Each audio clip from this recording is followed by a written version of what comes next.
Good Friday evening from Portland, Oregon. We welcome you into this broadcast of Pio Stream as we get an opportunity to watch Lewis and Clark and Whitman, the Blues and the Pioneers, in the second game of our doubleheader from Portland. Hi, everyone, with our Pio Stream crew. I am Ryan Goff, and Lewis and Clark, it's on a little bit of a hot streak right now. Pioneers have won 3 in a row, 5 of their last 6.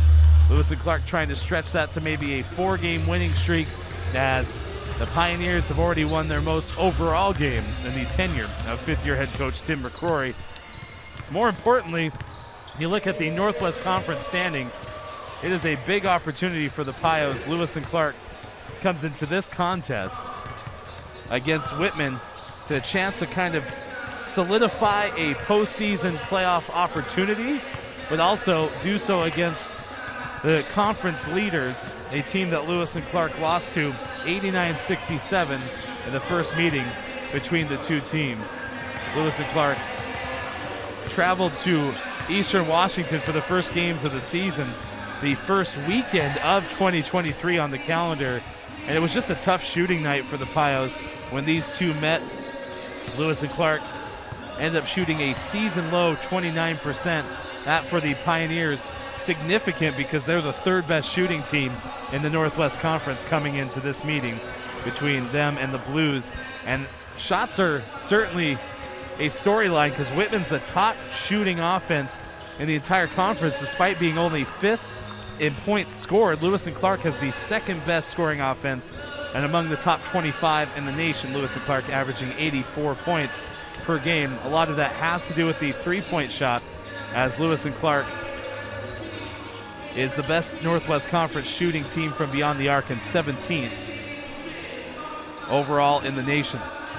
It'll be interesting to see how the Pios do tonight with Nico Achalis back in the starting lineup. Pioneers transfer junior missed last week, games at Pacific and at home against Willamette, and that wasn't the only time he missed. It included the first game between Whitman and Lewis and Clark. Achalis unavailable after being injured in early December when the two teams met in Walla Walla, Washington back on the first weekend of January. And you look at how Lewis and Clark does hitting quantity of three-point shots with Achalis out of the lineup. When Lewis and Clark has Nico running the point, Pioneers just do a lot better. They average about 6.8 three-pointers made per game when you look at just the Northwest Conference schedule versus when they're without Nico. Their most is 6, and they average 4.5. The Pioneers are a team that have a season high of 12 three-point made shots. It's really a catalyst for the Pios. It's not the only thing Lewis and Clark depends on. In fact, points in the paint came up big in a couple of games recently on the schedule for Lewis and Clark, so the Pioneers can find a different way to win. But man, when they're hitting the three-pointer, Jack Henderson shooting well, Tyler McFarland off the bench getting them to drop, even when Brendan Patrick pulls up and shoots from three-point range, Lewis and Clark has a really good time. So I'm interested to see how having Achalis in the lineup tonight will be a big deal for the Pios. Meanwhile, Whitman trying to keep a 1-game lead in the Northwest Conference standings right now, 8-2 overall in the conference. Whitworth is 7-3, and then Lewis and Clark, like I said, they're right there neck and neck with some good teams, Puget Sound and Linfield. Pioneers at 6-4, having already lost to Puget Sound. Pioneers did get a win over Linfield, who is 6-5, having played the midweek game this week. The Pioneers have a chance to really get a quality win if they can take down Whitman. If they do that, it'll be the second victory over the Blues since 2015 for the Pios. You remember Lewis and Clark ended a 60-plus game regular season conference winning streak when the Pioneers got that only victory since 2015. Back in February of 2020, Pioneers snapped a 67-game regular season win streak with a 90-83 win on this floor. Can the Pioneers beat Whitman again? It'll be the third meeting in Portland, having not played the 2020-21 academic year. Will be the third meeting between these two teams in Portland. Starting lineups, opening tip when we come back. Lewis and Clark and Whitman next on Pio Street.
we invite you to join us. It's time Back to in explore Portland, Lewis and Clark and Whitman, Northwest Conference men's basketball. Thank you for being here for the second game of our doubleheader. Teams met back on January 7th. Whitman won 89-67. Pioneers tried to even the season series with a victory tonight. Lewis and Clark 12-7 overall, 6-4 in Northwest Conference play. Trying to keep pace for a postseason spot. Pioneers talk about this often. Late 2000s, early mid 2010s, mainstay in the conference tournament, trying to get back for the first time with Tim McCrory as their head coach, 5th season. Meanwhile, Whitman competing for conference championships often, 3rd year with John LaManna as the head coach of the Blues. Starting lineups before our opening tip. From Pamplin Sports Center tonight, we send it over to public address announcer Ryan Buchanan for the starters. Starting lineups first for the visiting Blues. From San Francisco, California, 5'10" junior guard, number 1, Walter Lum. From San Mateo, California, a 6'7" sophomore forward, number 5, Murphy Caffo. From Redmond, Washington, a 6-foot sophomore guard, number 10, Grant Hunt. From Bursar, Turkey, 6'4" freshman guard, number 23, Ali Efe Ishik. And from Phoenix, Arizona, a 6'6" sophomore guard, number 24, Xavier Lino. The Blues are coached by John LaManna in his 3rd year. He's assisted by Ethan Engelman and Sean James. And now let's hear it for your starters for the Lewis and Clark Pioneers. From Oakland, California, a 6-foot senior guard, number 0, Brendan Patrick. From Albuquerque, New Mexico, 6'5" senior guard, number 5, Jack Henderson. From San Leandro, California, a 5'9" junior guard, number 10, Nico Ichalas. From Dallas, Texas, a 6'6" senior forward, number 24, Grant Stewart. And from Upland, California, a 6'8" sophomore forward, number 33, Sebastian Dupre. The Pioneers are coached by Tim McCrory in his 5th season. He's assisted by Pamela Rush, Matt Mayberg, Scott Campbell, Billy Scheck, and Cole Whitaker. Tonight's officials are Nick Kutratskas, Fenk, Jacob Lear, and Mark Warmanen. Starting lineups, it was cool to see the student section. We had 4 Pios you saw on your screen. Rip off the shirts, Pios written across the chest.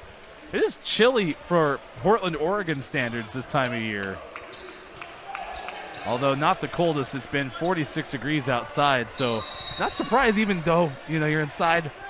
Climate control, throwing the shirts back on already, but the crowd is here. Student section's at least 9 rows deep inside Pamplin Sports Center. And Whitman has the ball to start things. Blue unis on the road this year, 6-0. Pioneers trying to beat the Blues for the first time in a Whitman road game. Lewis and Clark is 7-3 at home this year. Go down early, and Hunt misses a turnaround shot. Back to work for the first time offensively. Lewis and Clark in its 2nd best scoring offense. 5th start of the year for Dupre. Ichalas in his 11th game, 9th start, along with mainstays Patrick Stewart and Henderson. Grant Stewart off a season-high performance, 22 points and 4 assists against Willamette. Pioneers won last Saturday, 94-83. Ball went out of bounds with 6 to shoot on the first offensive possession for Lewis and Clark.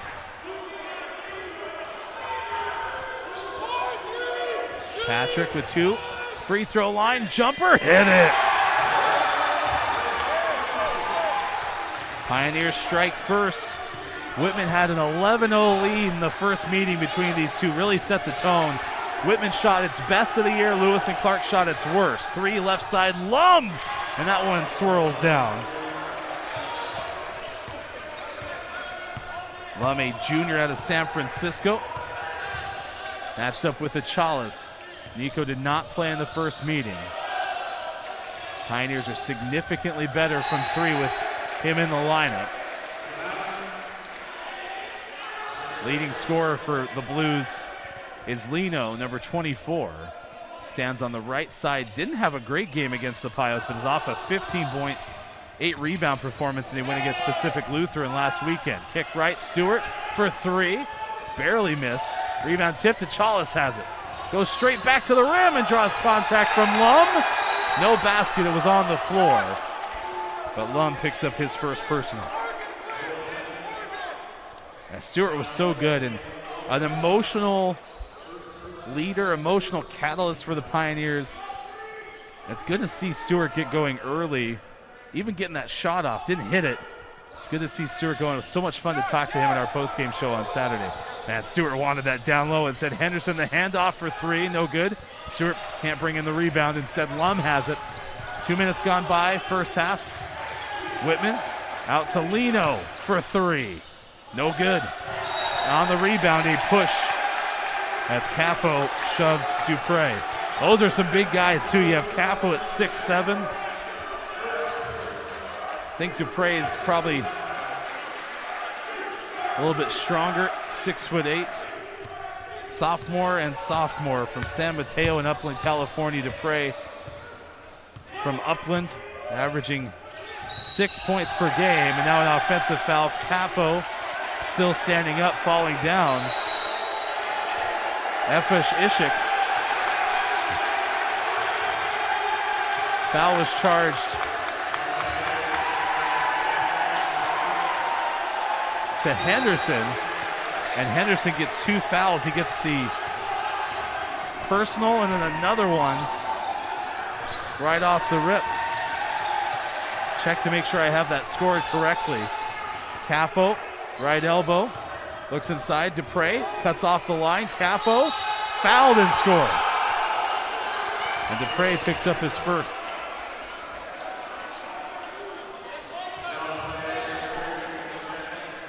I don't see, because they never called a technical on Jack. I don't see how he has 2 personal fouls, so I'm going to check that with the scorers table. Live stats right now only shows Henderson with 1. I've seen that before this year where there's a personal foul, then maybe player argues, gets a second foul, which is a technical. I'm not seeing that. I want to clarify that at the break for you. Meanwhile, Whitman goes up by 4. Pioneers open up in the first minute with a 2-0 lead. Hasn't scored since.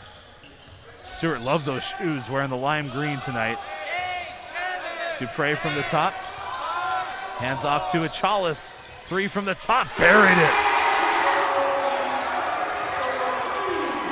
Nice bucket from Chalice. Pioneers hit on their 3rd try from deep, down 1. Stewart has Lino. Lino hits about 50% from the floor. Ball to the left side. Caffo tries a spin, and a foul is called. That one's charged to Dupre, his second. I'll admit my refereeing career was short. Been broadcasting since I was 16, but I was an intramural referee freshman year of college for 1 day. And that is one of those calls I'll never understand, because Dupre and Caffo are just smashing into each other. And I'm always curious, like, what crosses that line for an official to make a call on an offensive foul? That time Dupre picks up his second. Jaden Simpson is in for Dupre. But Caffo gets the bucket on his first matchup with the Pioneers junior in Menifee, California. Simpson, left elbow, no good. Pioneers are 2 of 5 early from the floor, trail by 3. Ball seems to be going through Caffo early. Down low, Efish Ishik working in the post against Chalice. Hunt, step away, and hits it from the left elbow. 5-point lead for Whitman. Lewis and Clark down 5. Simpson played just 2 minutes in the first meeting with Whitman. Be interesting to see how Simpson does in this game, now averaging about 10 per game. Henderson, left side down low, and Lum is called for a foul. That's his third. 15:36 to go in the first half. That's the second on Lum, third team foul. Pioneers down 5, 15 and a half to go, first half on Pio Stream.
$15:36 left, first half. Lewis and Clark down 10-5. Got clarification on that situation pertaining to Jack Henderson. There was a foul called on Murphy Caffo, which was his first. Wears number 5 for Whitman. And then Jack Henderson was called for a foul as well. Wears number 5 for Lewis and Clark.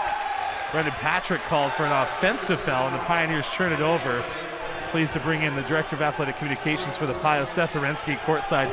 This is going to be an interesting game. Pioneers beat this team back in 2020, snapped a 67-game regular season winning streak, and the Pioneers really could use a win trying to jockey for conference tournament position. Yeah, I mean, you look at the way this Pioneers team is done. They've played really well against the teams below them, but not so well in those 2 games against the Wits, and this is a chance in front of a raucous crowd to potentially earn what would be an upset win. Here's a 3 from Patrick, hit it in transition. And what a difference, Ryan, from last week. The Pios weren't shooting well at all from 3. A couple early threes that have kind of given them a little bit of extra life, especially late in the shot clock. 5 minutes into the game, Caffo with Simpson on the left side. Spins back. Great feet by Simpson, the cutter. Efa Ishik puts it in. This trip to Eastern Washington that you talked about didn't have Nico Achalas. I'm interested to watch that matchup throughout the course of the game, how he can be a catalyst for the Pios. Well, he's just a calming presence.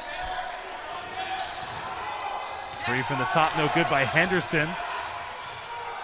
Simpson gets the offensive board. Pios have a new 20, but Simpson double dribbled going to the hoop. You look at the Pios last week, and late in the first half and then early in that second half against Willamette, the last place team, they got rushed. They started playing a little bit of hot potato. Achalas is the great neutralizer in that he's a true point guard. Patrick can run the offense, but Achalas just brings a little bit more calmness to this Pioneers team. One of the top 3 scorers in the game, Jai Deshpande, checks in, sophomore out of San Carlos, California. The crowd has Jander Klein also in the game for the first time.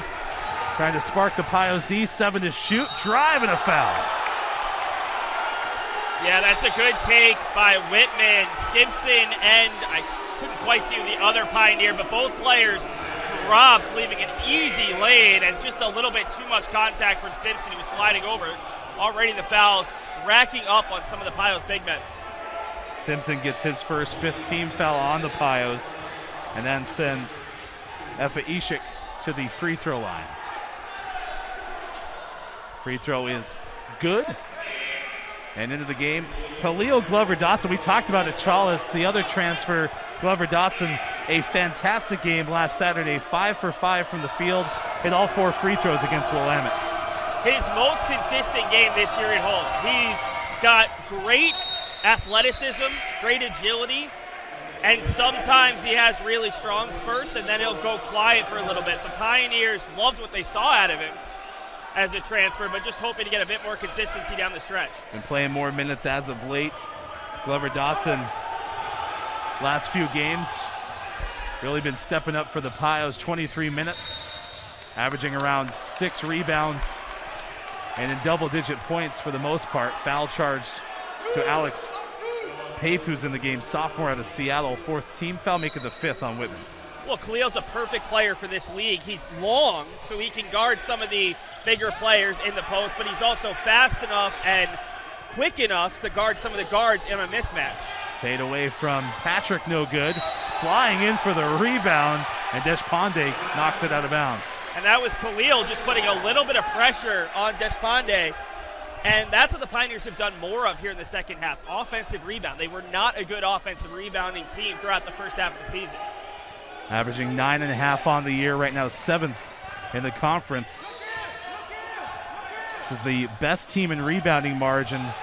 Whitman, Simpson muscling in the post for the bucket. Really smart play and slowed it down a little bit. Recognized help defense wasn't coming. Did a nice job of backing down his defender. Backdoor cut. A little bit of opening for Pate. Blocked on the feed down low.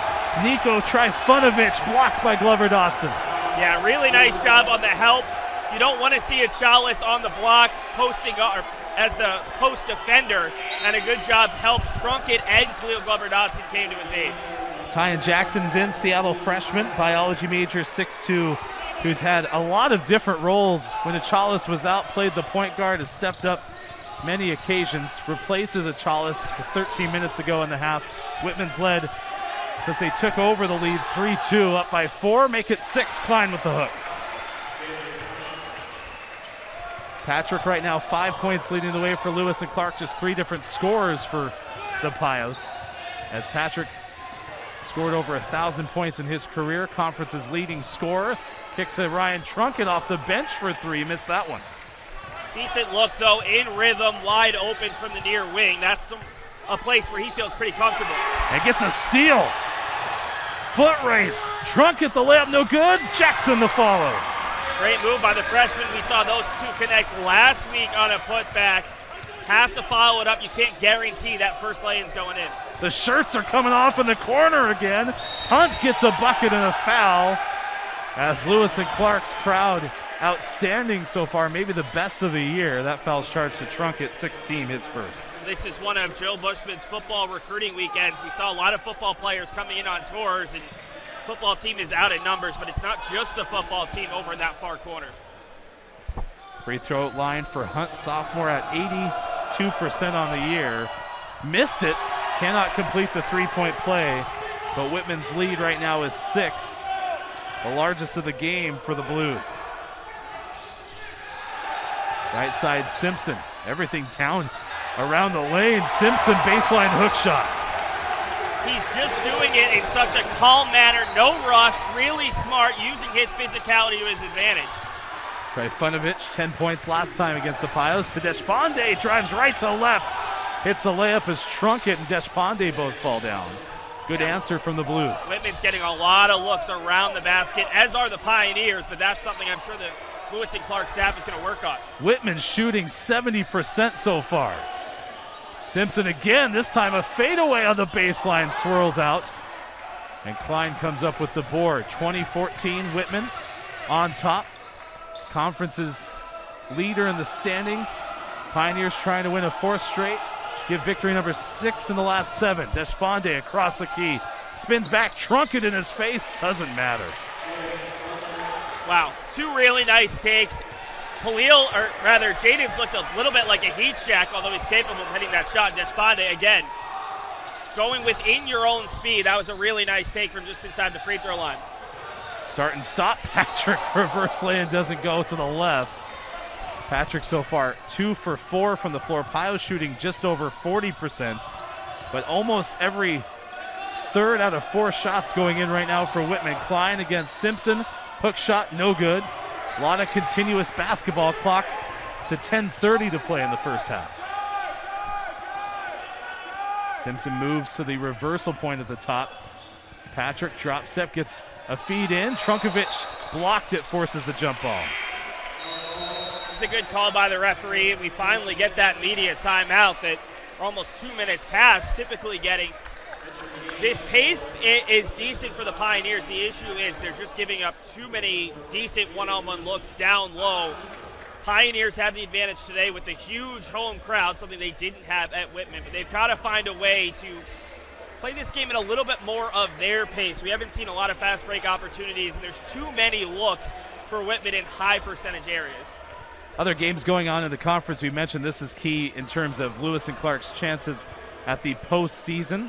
Already tonight, Lewis and Clark's women's basketball team is 68-36 defeat to the Blues. And that was a game in which Whitman had a similar situation, though they're trying to keep pace with the conference leader in the women's standing. Whitman's men's team right now atop the conference. Other games, Pacific Lutheran hosting George Fox, a 15-3 lead early on for the Bruins. About 6 minutes gone by, 18-9. The Loggers doubling up Willamette at Puget Sound, 7 minutes in. And then at Pacific, the opponent, the Pios, will see tomorrow, second place Whitworth, a 16-10 lead over the Boxers, 12:20 left in the first. We're 2 media timeouts in, and the thing that stands out to me, already 14 points in the paint for Whitman. Pioneers only have 14 through the first almost 10 minutes. It's not that they're defending poorly, it's just they're giving Whitman looks from spots that are a little bit too close to the hoop, spots that they want to be attacking from. And it's one thing when it's a post-up and you've got a good defender there.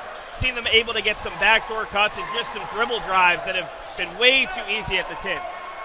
Last 5 minutes, Whitman's went 5 of 7 from the floor. Pios 4 of 10, inbounding underneath the hoop, right side Glover Dotson. You mentioned the crowd. It's great to see the student section almost entirely full. Almost every row in use right now. Cafo's back in guarding Simpson. Patrick working against Pape at the top. Trunkett paired up against Trifunovic. Off a screen, the roll, and Simpson traveled trying to ditch it left to Jackson. Yeah, never quite made the catch, and the hand of a Whitman player actually kept him from bobbling it, which caused the turnover. Pioneers 4 turnovers last 5.5 minutes right now. Teams even off turnovers, 5 apiece. Lino out on the floor, along with Deshpande, the 5 in blue for Whitman. Drive to the right, Pape gets a bucket. Again, a little bit of moment of hesitation there between Simpson and Patrick, just deciding how they were going to defend that, and an easy cut to the basket. Whitman's made 5 of its last 6. Lewis and Clark scoreless for 2 minutes. Patrick nearly ended it, hangs on the rim. Second chance, Simpson on the floor. Bucket did drop, does not count, but the foul's charged to Lino. Good job by the Pioneers to keep that possession alive, but the reaction there from Whitman head coach John LaMotta was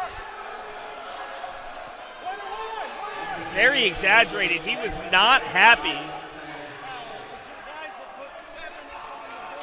Now, the scoreboard's showing 7 personal fouls. My count had 5, and that sounds like might be the case for the electronic stats too. Last foul charged to Lino, his first. Taking a look at that right now, Pioneers have 6 fouls.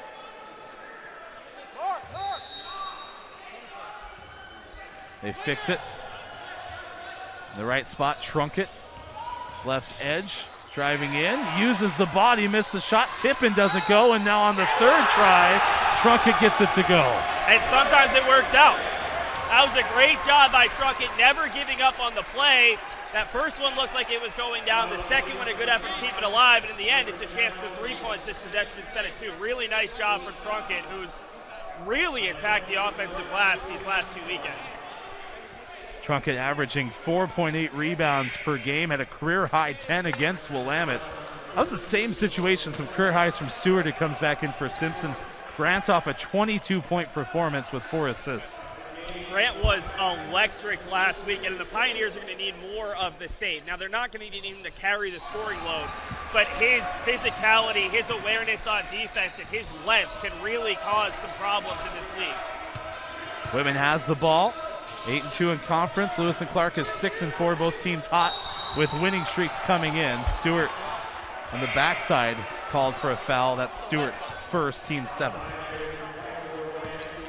And now Achales comes back in for Lewis and Clark, as does Deshpande, replacing Trifunovic. Patrick gets a breather for Lewis and Clark. It's interesting. You got a chance to watch a lot of Division III basketball on the other coast. And I keep looking at Patrick, and every day I feel like there's something else about his game that adjusts on the fly like I've never seen before. If it's scoring that you need, he has that. Assists you need, he can do that. And he does it pretty much all simultaneously, too. Deshpande missed from the far side. Jackson with a rebound, has 2 runners in front to Glover Dotson, and he'll go to the free throw line. I think the first thing I'd say in observing the Northwest Conference for the first time this year is that this is a very large league for Division III. You've got lots of guys 6'6" to 6'9" who are legitimate and good athletes on top of having the size. Brendan, though, is the ultimate worker. I mean, I'm in the gym trying to fix something once or twice a week or try something out, and he's always in here every single day working on new moves. He's someone who's never going to be happy with his game because he knows there's always something to add. Couple of changes. Lino comes out. Caffo as well. Klein and Effa Ishik took the bottom spots. Glover Dotson goes back to the free throw line, made the first. That one's good as well. Seeing the makeup of this team kind of coming together toward the middle part of the season. Pios have had their fair share of injuries. Nothing like what the women's basketball team has experienced in terms of long-term, with maybe the exception of Sam Henderson. But you see like Glover Dotson getting some more PT as of late. Dupre in the starting lineup. A lot of configurations for the Pios. Playing defense with 7 to shoot. Deshpande. Near side to Klein with 3 to shoot. No good. Trunket a good seal. Ryan, you bring up the injuries. A huge part of it is the depth. This team has 17 players, and we've seen all of them throughout the season in different roles. Ball movement to the far side. Jackson misses. Achales, the putback over Klein, and he's fouled. Fearless. You don't see someone of Nico Achales' height go to the hoop that often when there's 2 trees there. But that's kind of the confidence he had. He went and spent 2 years at community college at Las Positas, felt a lot more confident coming out, and this is a player who doesn't matter the situation. We saw him hit back-to-back winners in January. He hit a putback with less than a second to go. You don't see guys his height getting an offensive rebound, much less hitting a putback to win a game. Hit a 3-pointer against Linfield on this floor on a Friday night. And as you mentioned, the third option against PLU on the road with .9. Tipped it in. Pioneers won those 2 key games, and since Lewis and Clark now have won 5 of the last 6. Free throw. Chalice makes it 24-21, and now tables have turned slightly. Pioneers in a 7-0 run. Whitman without points for nearly 2 minutes.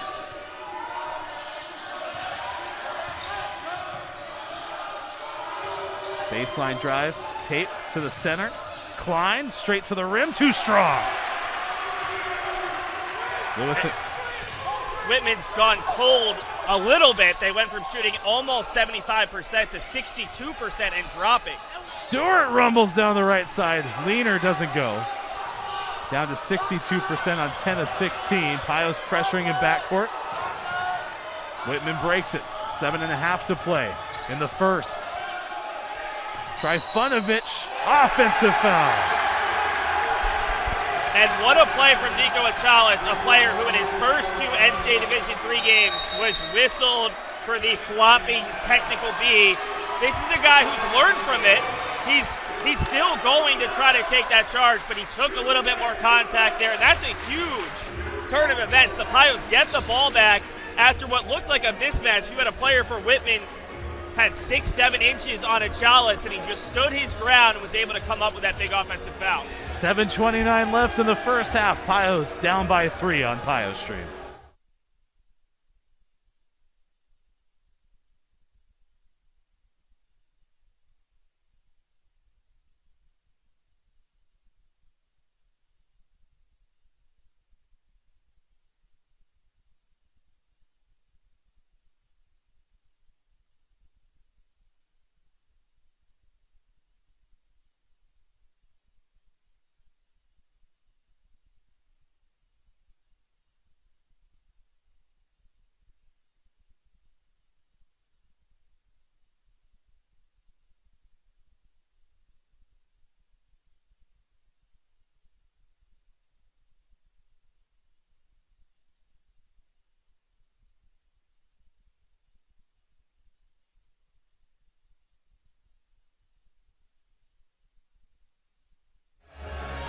A 24-21 lead for Whitman over Lewis and Clark with 7:29 left in the first.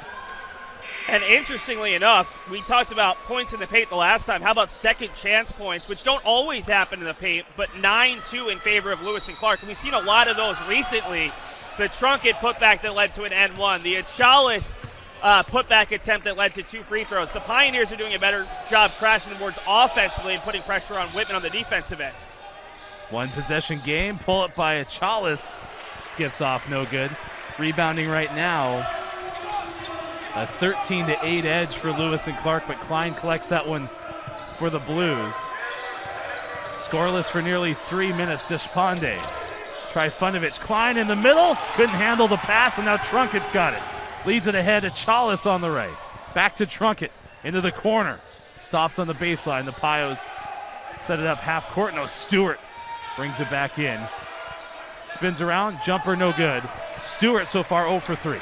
But he's taking good looks. We've seen him hit those jumpers before. And Ryan, the amazing part is the Pioneers are cutting into this lead right now with their top 2 scorers, 2 of the top 3 in the conference on the bench. Deshpande missed left wing, offensive board. Efa Ishik right back up, and a blocking foul with Chalice in the restricted area. Free throw to make it a 3-point play upcoming. Yeah, I think that was the issue with Chalice trying to do the same thing, but he was just a little bit too far under the hoop. Even so, you have Brendan Patrick, the leading scorer in the conference, out. You have Jack Henderson sitting on the bench as well. And the Pioneers, I believe it was a 5 to 6 point game when Patrick sat. That's important minutes to get Brendan a rest. Pioneers did not shoot all that well last week in the win over Willamette. They've shot a little bit better, but they're down to 31%. It shows that this team is finding new ways to win and compete. And you're talking about second chance points. I mean, that seems to be a trend with this team. Lewis and Clark had a 22-6 edge in the win against Willamette last Saturday and leading so far in this game, but the Pioneers down by 6 now. Patrick returns. Henderson still on the bench. Trunkett, Stewart, Chalice, and Glover Dotson complete the lineup in white for the Pios. Patrick, free throw length, hit it. And his ability to get to the hoop makes that so much harder. The little quick step back jumper from just inside the free throw line. When you have that many moves, the defender has to choose what they're going to focus on shutting down. Weston Crump in for the first time out of West Hills, California. Whitman missed the first try, second chance on the Klein rebound. Hunt, left edge, kicks in the near corner. Good ball movement. Back out to Hunt for 3. Airballed it right to Crump. Trying to get it out, tipped away, 7 to shoot. Bounce pass, Klein, bobbled it again. Pios get a steal. Patrick to the ground, called foul on Whitman. Yeah, that was a really late call there against Whitman's number 4 just into the game. That's Weston Crump. It looked like Patrick took contact, took a dribble, and then lost his balance, and the referee must have thought that that's what caused him to lose the balance. That was a really brutal defensive possession for the Pioneers. Way too many offensive rebounds, a couple players slipping, sliding. Maybe got a little bit lucky that time, but a chance to get a little bit closer into this game. The longer this game is close, the more the Pioneers are going to like their chances. Free throw no good. Simpson and Henderson return. Coach McCrory is one of the best screeners in the entire conference, but not on the floor. In terms of our broadcast location, I saw Patrick fall to the floor, heard a whistle, couldn't see through McCrory. I had half expected that to be a traveling call against Patrick, instead to the free throw line. Between the two of us, we just have to team up on the angles. Patrick makes the second, 27-24, 5.5 to play in the first half. One possession game on the Pios home floor.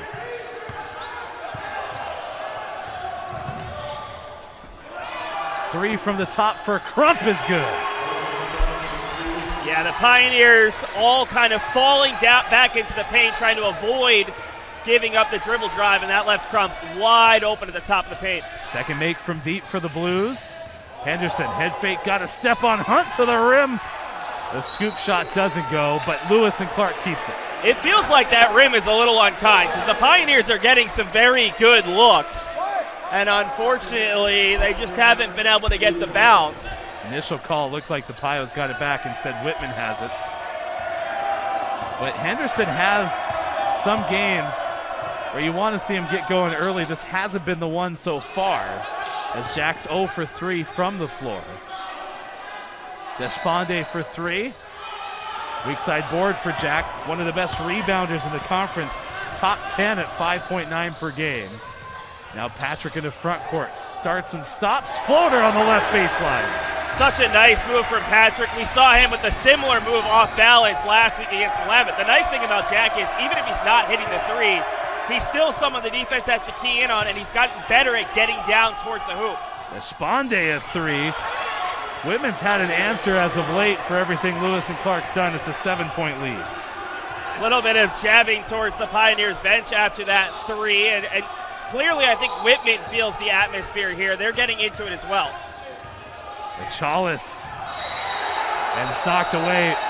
Despande from behind, and then they signal it back to No, Whitman. they were going to rule that out of bounds. The back referee called the foul going into the back of Chalice. The Pioneers bench was really upset with the lack of the call, but the referees get together and Chalice earns more free throws. 3:56 left in the first. These two teams played in Walla Walla beginning of the year, and there definitely was some technicals called. It's a highly energized game, and it's always been that way between these two teams, going back to some of the conference tournament meetings, semifinals. Lewis and Clark got Whitman one year, and then Whitman since that time, the mid-2010s, has consistently been competing with Whitworth of top the conference, but it always seems like Lewis and Clark is a team that they have a good amount of competitiveness with. Well, and there's always those rivalries within teams in conferences, and it doesn't have to be the regional rivalry where it's two teams here in the Willamette River Valley or the Wits. Sometimes it's just teams don't like each other. Sometimes it's, oh, the seniors tell the freshmen about a game a couple years ago, and that continues to lead to it. Today, I think the rivalry is the Pioneers are starting to prove that they're a step above where they were last year, where they only finished with 4 conference wins, but that was 4 of their last 6, and they went up to Whitworth and Whitman and lost both of those games by single digits.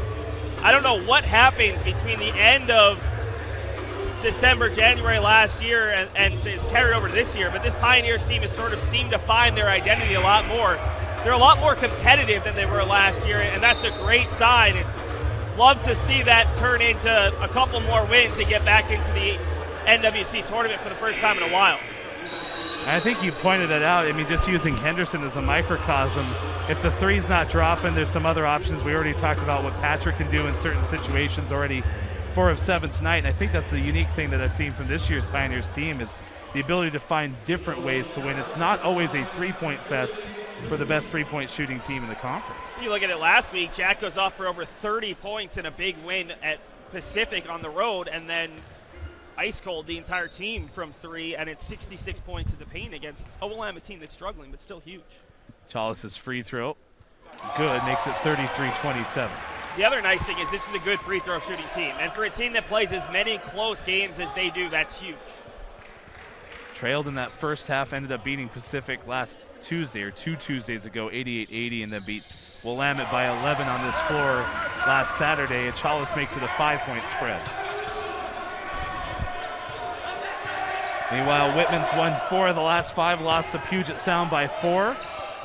Game before last, got wins at Linfield, at Willamette, trying to get another one in the Oregon trip. That pass skips out of bounds.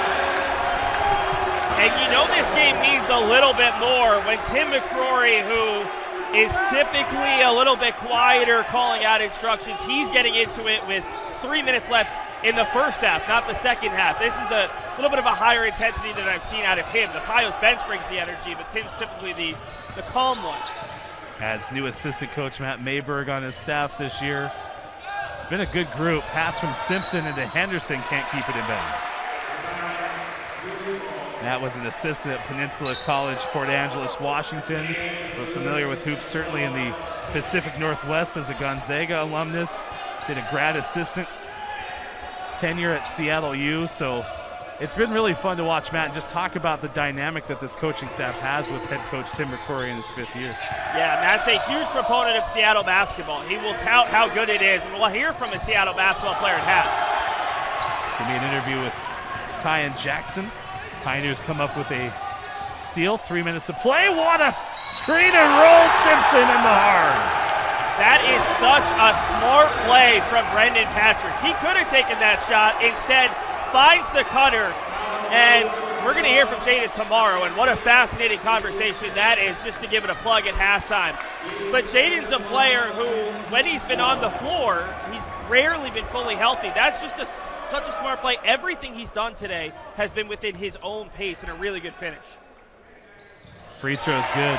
It's interesting to hear different folks from other teams, whether they're associated with athletic communications or not, ask questions about Jaden constantly. How old is he? Just watching the way that he moves his body, it seems like he's been playing the college game for already 4 years. Well, it helps that he played behind Evan Mobley, who's currently one of the better bigs in the NBA. Jumper right side. Deshpande missed it. Simpson had 19 against Puget Sound, 23 against Pacific in that midweek game I referenced earlier. I think the other thing with Jaden is, and again, he talks about this in his interview, he's had to learn how to play college basketball a different way while sitting on the bench or while not being 100%. Sometimes those older guys are also the guys who have had to change their game, and they just have a step in IQ over the younger players. Simpson tries to get the tie, can't get the foul, bucket misses left. Pioneers have not led since they were up 2-0 in the first minute. Clock winding to 2 minutes to play until halftime. Caffo against Simpson. Drop step right baseline, got position and scores. Just a really strong move. Nice job of getting to his spot and a good finish. Whitman, clearly not just a really strong team, but also a team that's played some difficult games this year. They are not afraid of this Pioneers crowd. Chalice step through, gets another one back. A little bit of a smile there. Nico's now had 6 points off of shots inside the paint. Total of 9, second only to Patrick's 10. One possession game again. Deshpande slid and traveled. And boy, do the Pioneers fans love that. This is as good of a crowd as I've seen in Pamplin all season long. And sometimes that's the difference. I'm not going to say it will be today, but the Pioneers are certainly feeding off of this energy tonight. Down 2. The acoustics in this gym aren't great, but you know what it does is it makes a crowd that fills up about 20 rows sound like a whole gym's full. Halfway through the shot clock, now 10. Patrick for the tie. That's not an easy shot in any way. That's only a shot that you hit that when you practiced it so many times with and without defenses, Whitman is forced to use their use it or lose it timeout. This entire fan section is going crazy, but also I'm going crazy internally. That is such a difficult play by Brendan Patrick.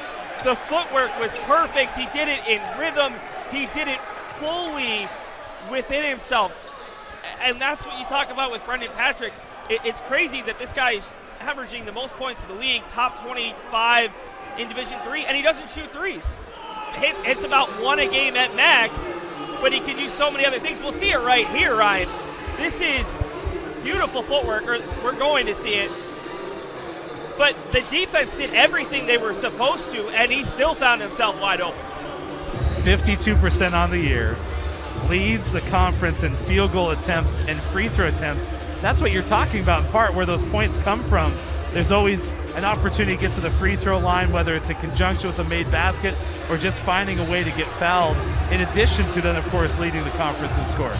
Well, and the nice thing is, Brendan rarely has an off night, but if he does, the Pioneers have so many other guys who can fill the scoring sheet. I mean, Jack Henderson would be the #1 on a lot of teams in Division III.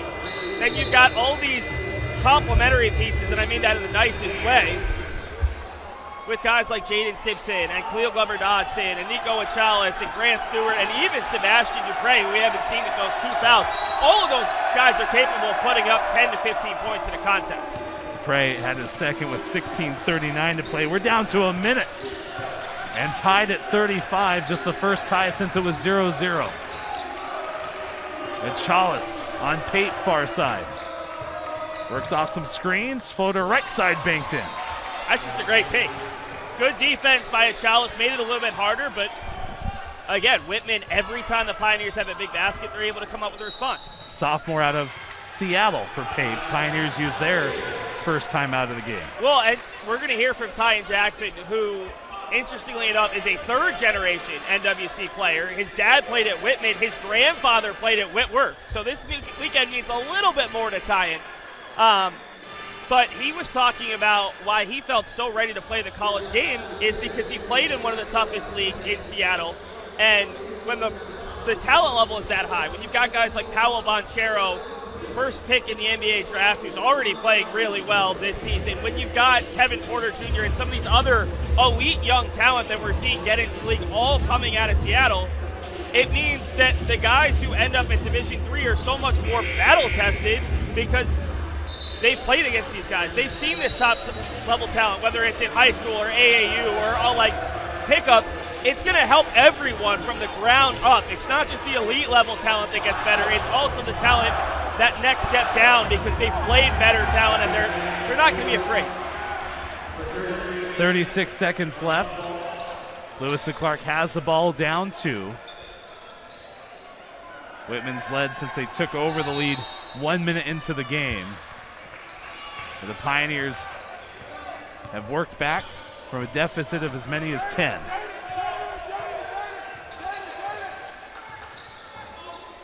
Papon to Chalice, top right corner of the half-court square, works across the top. 9 to shoot. Henderson works down the left side. Back to the basket, 3 to shoot. Turnaround jumper, no good. Tipped around, Whitman has it with 10 seconds. Feed it ahead. Ifa Ishik out to Deshpande, lost the ball, 3, Simpson hit the speakers with probably about 1.3 left. Yeah, that hurts because Jaden was trying to do the right thing. Unfortunately, those speakers come way down, and the tough part about it is they're going to put another 0.6 seconds left. Whitman's going to have enough time to come up with a play here. They should get a shot off. From midcourt, leading by 2. You have to assume that the play is going to be for Deshpande here with the way he's looked in the first half. From the near side, Caffo, a late substitute, replaces Alden Von Buchwalt, who is in. Deshpande between the circles at the buzzer. Missed it. Close. Really good job by Khalil Glover-Dotson. Got in his face, but didn't foul because that would be one of those criminal fouls you never want to give up. Played. It's been a fun half. A really fun half of basketball, and the nice thing is if you're Lewis and Clark, you're down 2, you took the early blow, you're right back in this game, and things really haven't worked out great for you offensively. We've seen so many good looks go in and out.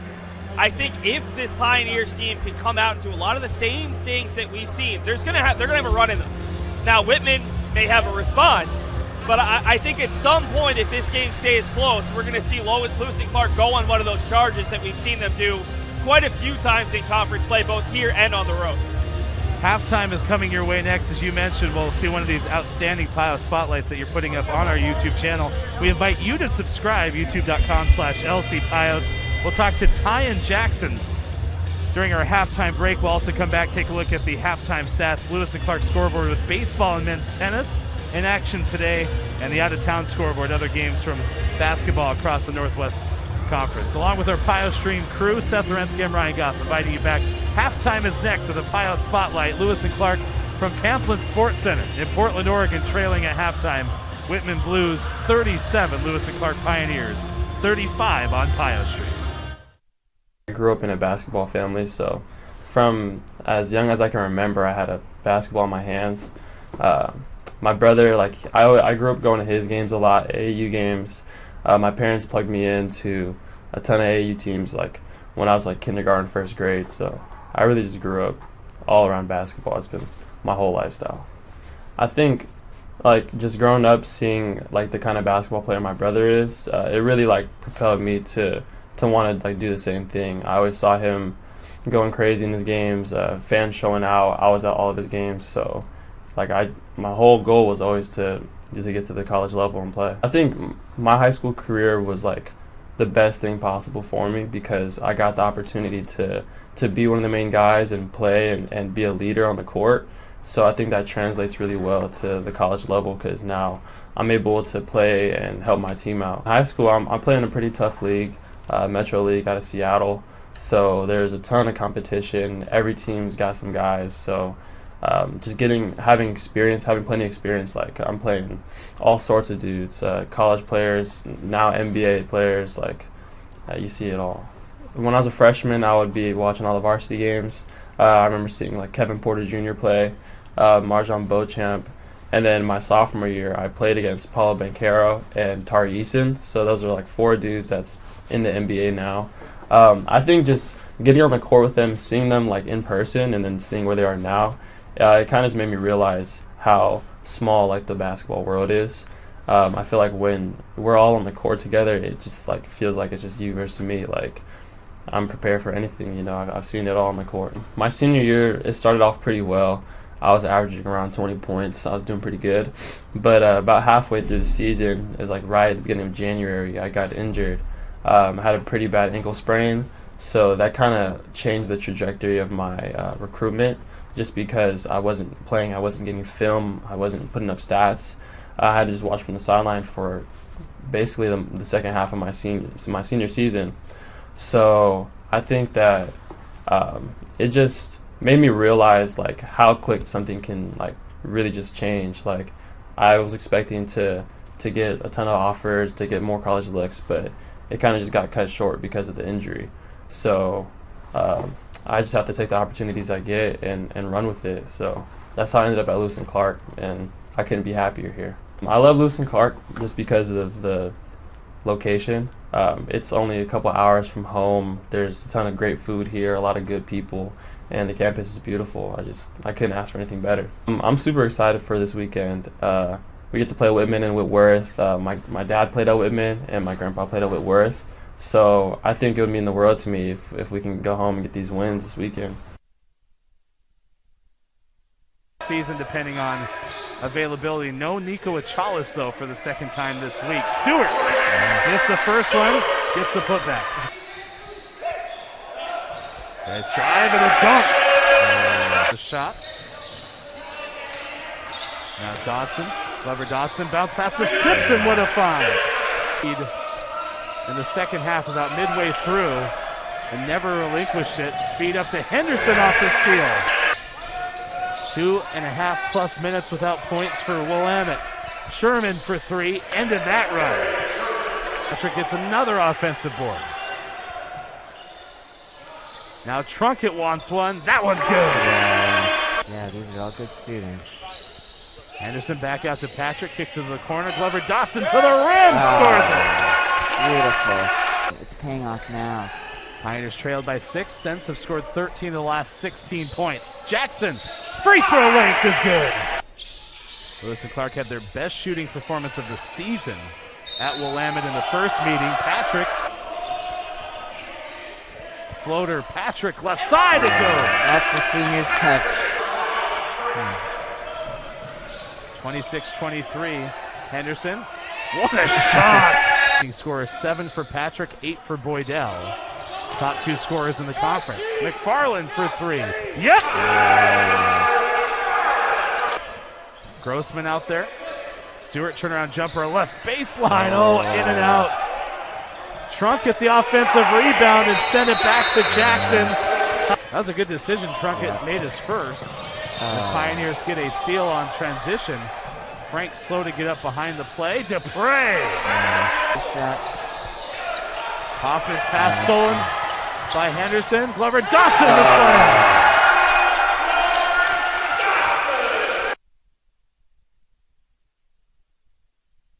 To 30.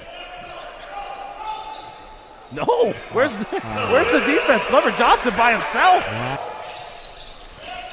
Pioneers in the front court. 1 minute. Stewart's the trailer in the jam. The ball to start the second half as it stands right now. Stewart brings it through to the right hand and scores. That's the Euro step. Pacific, a pivotal win on Tuesday. 3-pointer left side, in and out, no good. Dupre, the putback is. For 3, had very quick points early on. Dupre, that ball almost stopped exactly on the front of the rim. An hour and 15 minutes late because the rim to the right had to be changed out. Stewart is fouled going up. Good energy. Shung fell down, cutting across the top. Boydo drive and kick. Shung for three is good. Second half so far, 13-6. Stewart, what an answer down the right edge. Henderson on Shung, three is good. Right side, Frank looking for help. Pierce blocked by Dupre. Lob it down. Dupre was on Frank. What a mismatch in the game. Glover Dotson. What a spin to the rim! Dotson hasn't missed tonight. Three from Shung. Corner hit it. Get some of that dribble drive kick, I imagine. There it is. Trunk it. Nice work. Put back is good. Nearly went down. Pass up the floor. Stewart played safety. I saw that all the way. Goes straight to the rim and scores it. You can clearly see Willamette capable. What a play. Stewart, a new career high with 19 points to the corner. Glover Dotson moves away from the baseline, spins in the paint, hits the jumper. Wright Jr. crosses over, blocked by Glover Dotson. Patrick in stride. 1v1 to the rim. Shung, good defense. Patrick gets it back. Goes right back up, missed it. Stewart, one more time, gets it. Willamette trying for its second conference victory overall. Step back, Patrick. Three is good. Patrick to the rim. It went in. That's a soft touch. Lost the handle. We're right to Simpson, and he scored plus a foul. That's awesome.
Halftime from Pamplin Sports Center. Whitman leading Lewis and Clark 37-35 on Pio Stream. Take a look at the halftime numbers. Lewis and Clark led by 12 points from Brendan Patrick at 7 over the last 10 minutes of the opening half. Pioneers shooting 39% as a team. Whitman had a little bit of a slower end to the first half after being red hot to begin it. The Blues were around 75% shooting early on in the half. Go 6 of 15 down the last 10 minutes of the half and finish at 54%.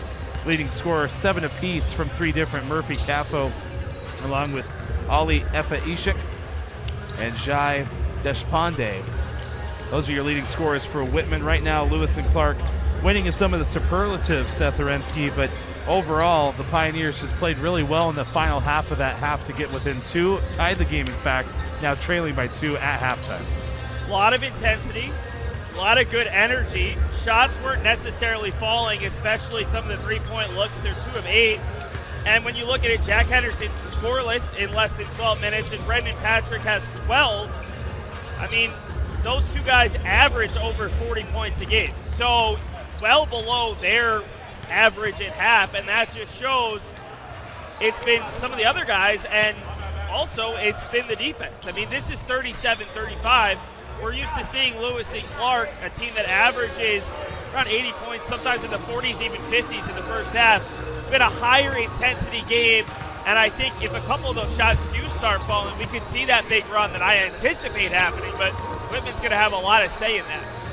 First meeting between the two, Whitman won 89-67. Pios just hit 4 3-pointers on 19 tries in that game. Shot a season low 29%, whereas Whitman was probably at their best shooting percentage against a D3 team in that game at 53%. Kind of similar tonight, but certainly a lot closer than it was in Walla Walla. But also think about that point of the season. That was the first weekend in January, if I remember right.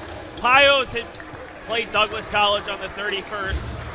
No offense to Douglas, they weren't the best competition heading into the Whitworth-Whitman, which are typically the top two teams in the conference. A little bit of a long break. It's really easy to not be mentally ready. Plus, that's the worst road trip in the conference for Lewis and Clark. Now the reverse. Lewis and Clark is back in the rhythm. They've been playing exceptionally good basketball, and their only blemish since that weekend was the Puget Sound game when, okay, you have a couple big wigs, they go on the road, and they didn't seem like they were quite up for that one. They were ready for this weekend. I can guarantee that this coaching staff had them ready. This is going to be a tougher challenge. You can beat the Willamette, you can beat the Linfields, you can beat the George Foxes in the conference, who all sit below you. This is the cream of the crop. Last year they fell just short late in the season on the road, no less. I think if they can get one of these two, they're in a really good spot to hit the conference tournament. If you lose both, you're still right in it, but you probably have to win 3 of those last 4. And I think the coaching staff is not talking about playoffs, but they are talking about opportunity. And this is a huge opportunity to get one of these two against the top 2 teams, or the 2 teams in the conference tournament from a year ago, and really prove to themselves that they're not just a contender to be in the top 4, that they could potentially go out and win this thing if they can continue to find some momentum. Pios down 2 will host Whitworth tomorrow at 6 p.m. for the men, 4 p.m. for the women. Let's talk about your Lewis and Clark baseball and men's tennis teams. Baseball season opener tonight in California. It was an interesting one. The Pios all over Occidental early. They won it 10-7 in 8 innings. Beautiful down in LA, but the sun still sets a little bit earlier in February. Anthony Clarisi, his program record, 10 career saves. Tennis is still going on right now against Jessup University. Used to be William Jessup from California. They played really tough competition before they head down to California to play some D3 teams. A 7-0 loss to Portland State, a 9-0 loss to Lewis and Clark State. I don't have a score for you, but it looks a little bit better from the video from those first 2 matches as Jimmy Chow's team looks for their first cool meet victory. Looking ahead for Lewis and Clark basketball, they'll be at home tomorrow against Whitworth, as we mentioned, then home Friday, a week from tonight, against Pacific Lutheran. 3 games to finish after that, 2 on the road at Linfield, at George Fox, and then home on senior night against Puget Sound. Lewis and Clark down 2, Seth. Started the second half. Pios go to work defensively with Brendan Patrick, Nico Achalas, Sebastian Dupre in for the first time since 4 minutes into the game, Grant Stewart and Jack Henderson. Yeah, this is kind of the jumbo lineup with both Stewart and Dupre in there, and Henderson a very long 3. Interesting to see if the Pios can continue to rebound effectively. William Lum didn't play a lot toward the second part of that first half. Ali Efaishik as well, 3 from the top by Xavier Lino, no good, 8 to shoot as Whitman has the ball back. Murphy Caffel working left side, kick right to Lino, that 3 is good. That's now 6 straight second chance points for Whitman after the Pios got off to a 9-2 start. You force the air ball 3, you can't get the rebound, and then Whitman a 3 late in the shot clock. Now how you want to start this second half. Grant Hunt, the 5th on the floor in blue for Whitman. Turnaround jump shot by Patrick. That's no good. And Whitman has a chance to get a second bucket with 1 minute gone by in the second half. Lum directly to the right. Spins, goes back to the baseline side. No good. Tip in by Caffo. Make that Efaishik is good. Yeah, Lum has similar moves to Brendan Patrick, where he's very confident he can go up with either hand. But the big thing there is another second chance bucket to start this half. Tim McCrory really upset with his team's defensive rebounding at this point. And they're doing that, just the 6th offensive rebound. Chalice lost it, went to kind of use the body instead of going after it in transition. Hunt traveled underneath. It was going to be a double dribble on a Chalice, so he tried to shield the Whitman player off of him to hope Dupre could get there. Instead, Lum got there first. And the Pioneers fortunate for the turnover, and now a delay of game warning against Grant Hunt on the other side. 18:32 to go, 42-35. Whitman scored the first 5 points of the second half. Pioneers 38% in the first half shooting, 2 of 8 from three-point range. 4 3-pointers so far by Whitman. Nice pass to Dupre, the two-hand slam. Great look from Brendan Patrick. Again, this is the conference's leading scorer, and he's looking for his big for an even easier basket. Second time we've seen that from Patrick in about 2 to 3 minutes of game action. First points for Dupre. Now defends the high post, Caffo. Spins right, good position down low, made the lane. And I think Dupre is probably in there for that matchup. Caffo is a big boy in the paint. Dupre's got the size, but that time just allowed him to get a little bit too far down low and an easy bucket. Dupre ran up the floor, communicated with the Pios bench, thought he got hit in the face on that defensive stand. Chalice with 10 to shoot. Near side, Henderson for 3, got it! And boy, did he need that one. A slow game last week against Willamette, a scoreless first half. He can score in bunches, but he needs to see one go down. Pioneers, best three-point shooting team in the conference, top 20 in the nation. Here's an answer 3 from Lum, it's good. Might not have played a lot in that first half, just 4 minutes and 20 seconds, but clear why he started the second half. He's looked really good here in the opening 3+ minutes. Usually takes about 10 shots per game. Here's Henderson, another 3.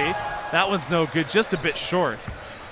I like how involved the bench is. Every shot that goes up, locked in. Thought that time Henderson got bumped in as Whitman turns it over. And now even Simpson on the takeaway up and clapping. It's all about feeding into the energy. You see how much energy that these players on the floor are extolling. And while the Pios are going 8, 9, 10 deep, there's still 7 guys at the end of the bench that can contribute to this effort, even if it's not physically on the floor. Oh, but Stewart has scored for Lewis and Clark. Chalice got a step, veered into the middle, put up a shot blocked by Caffo. Stewart to clean it up, and now he has points. Yeah, Grant, for a big guy, is a really confident jump shooter. The fadeaway getting further away from the basket, and the Pios would love to see some of these seniors, Henderson and Stewart, really find the scoring touch. Backdoor cut, Caffo got away from Dupre, missed the first try, but another putback. And that's going to be a frustrating one because Dupre got behind him. The help never came, so even though he missed the first shot, Caffo still had good position, and no second Pioneer was there to help out Dupre in a tough matchup. Coincidentally, Caffo's first miss, now 5 of 6. One arm it out to Henderson, got a step on the head fake to the rim, the floater's good. So you mentioned Henderson, slow start, has a couple of buckets in the second half. Pios down 5, 4.5 minutes gone in the second half. Caffo, the ball seems to go through him constantly. Out to Lino for 3, no good. Henderson didn't have position, able to get it pinballed over to Dupre. Yeah, the Pios have to keep Whitman off the offensive boards. They're getting really aggressive to start this second half. 12-9 and second chance points despite only having 1 more offensive rebound, but they're there and making the most of them. Henderson's pass stolen. Lum gets a foul on Chalice. And a timeout on the floor, 15:01 to play. That's the second on Chalice. First team foul. Lewis and Clark trails 49-44 on Pios Street. It's not just the student section that's into it right now. There's some Pios parents and alums that are screaming, hey, he threw the elbow. That should have been an offensive foul. This is as energized as I've seen Pamplin all season long.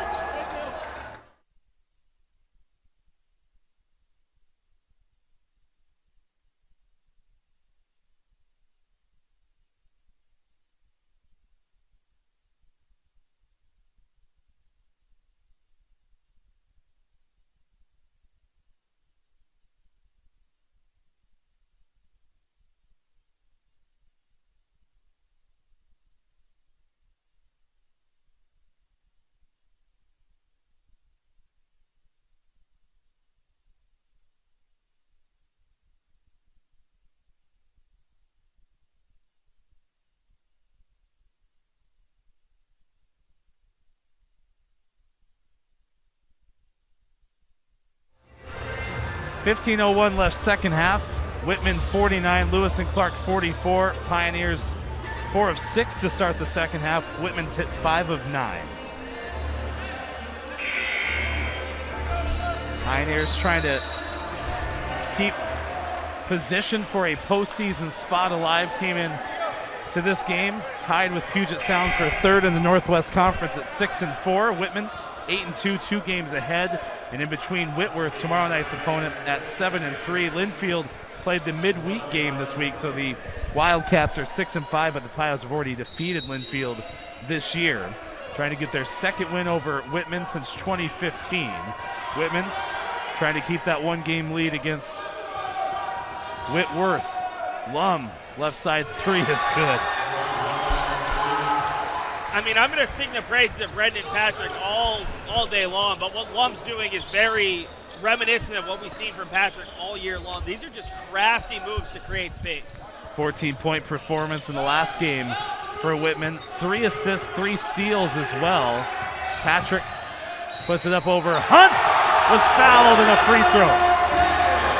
We've seen that a lot from Whitman, where they really try to get into the body to contest. We almost saw a foul called on that Henderson missed 3 a couple possessions ago. And now there's some trash talking going on between the players who are lining up at the free throw line. I mean, this is as much of a playoff atmosphere as you're going to get in a game with this much time left in the conference season. There's still a couple weekends. This game is not going to determine who gets in, who misses. Officials go to the table discussing things with 14.5. Jaden Simpson's in, so is Ryan Trunkett. Simpson played 13 minutes in the first half, 3 points, 3 rebounds for Trunkett in 10 minutes in the first half. Patrick makes it a 5-point game. Simpson fell down, quickly back up to defend Caffo. And those two are throwing elbows back and forth. It's not one or the other, but it's very physical. Caffo, open look from the free throw line, buried it. And Jaden Simpson wants them to wipe down the lane. He slipped twice on that series. Well, I think he slipped where he had originally fallen after the initial contact. Not surprisingly, when it's a little bit warmer, there's more people in here. There's a little bit more sweat on some of these guys, so. Shirts are off again in the opposite corner. Ripped them off during starting lineups. You mentioned a lot of football players, student athletes on the far side. A good mix of the student athletes for Lewis and Clark. And you talked about the atmosphere, ready to go. Just the second month of the spring semester. Patrick keeps the dribble alive, 10 to shoot, goes back to the left, right hand, and scores. I don't think there's a better way to defend that than Whitman did. Lum, the pull-up is just a bit short, and Hunt's fouled on the putback. Yeah, Nico just a little bit late. He thought that he got all ball, but he might have gotten a bit of the wrist as well. And that's, again, an offensive rebound off one of those threes that's killing the Pioneers right now. Lum has 6 points so far in the second half. Caffo 13, which is the team most for the Blues on 6 of 7 shooting. Patrick with 3 points so far in the second half. To the free throw line goes Hunt. As a team, 4 of 6, Whitman tonight makes the first. Now Achales comes out with 3 personal fouls on the second team foul, and Khalil Glover-Dotson is in. 2 points on free throws with a rebound in the first half. Well, the benefit of having a guy like Brendan Patrick who can run the point is that you can bring in another little bit of a larger player who can help you rebound, help you play some defense while still having a good ball handler. Simpson, the pull-up, no good. Lum controls the rebound. Ahead, Lino got behind everyone, transition bucket, and it's a 9-point lead. Yeah, Pioneers got caught sleeping there, and that's the danger with this Whitman team. They're always trying to move the ball. They're always trying to outthink you. Position down low, Simpson. Baseline drive, blocked by Caffo. That's the second foul on Caffo and the second team foul. Yeah, when Jaden Simpson is falling over as much as he was there, it's a lot of contact and a stronger player on the opposite side, or at least a very strong player. Simpson spins to the right, cuts it back to left, draws another one, and Caffo has 3. Yeah, strong move. I mean, Jaden never really had a great position, but just continued going after. And now Cafo's arguing with the referee, and honestly, we haven't seen the referees issue a technical yet, but that was as close as it's been. Caffo continued to argue, and I think we're going to see him head to the bench here with 12:56 to go. Mentioned the trip to Walla Walla. There were technicals issued. One of them went to the third-year head coach of Whitman, John Lamanna. 3rd season at Whitman, coached in a couple other stops for 4 or 5 years, but made the conference final last year, and was also an athletic director in some prior stops as an assistant with USA Basketball, UC Davis in the past. Played at Wazoo or went to Wazoo, and Lamanna can definitely be an emotional guy. We talked about McCrory, pretty even keel. But Lamanna can get his guys going. I mean, every time Lamanna starts walking our way, he's animated. And that's not a good thing or a bad thing, but he definitely brings a lot of energy on that bench. As the long sleeve black t-shirt with the slacks, 3 from Lum left side, hit the strap on the way up out of bounds. It's almost a kindness to the Pioneers the way they've been struggling on the defensive boards. It guarantees that one goes back to Lewis and Clark. Back in Ajay Deshpande, also returning before Jander Klein. But it's really fun. You talked about watching Tim. I've never really seen a men's basketball coach as Henderson travels so even keel, and it just has almost a baseline, never steers too far one way or the other. You are right, has been a little more animated this year, but just seems in control constantly. Well, and I think that's the nice balance between him and Matt Mayberg, who's a bit of a firecracker. The players are going to get different things. As long as they get what they need, McCrory is going to be happy. An offensive foul on the rebounds against Lum. That's his 3rd. Yeah, Patrick that time got inside position, and Lum was fouled. Or Lum's called for the foul in that case. And I love what Whitman's done here in the second half. They are crashing every single shot, hoping to get a second chance opportunity if they missed the initial look, which they didn't do often in the first half. 12 minutes ago, second half, Pioneers down 58-51. Into the post, Simpson over Lino. Well, with Caffo out, it's a little bit of an easier matchup for the Pioneers in the paint, and that's a good look. We've seen Simpson really confident today on the offensive end. Dupre only has 2 fouls, just came out for a rotation purpose. But it'll be interesting to see how Dupre does too with Caffo out. There's a foul on Glover Dotson.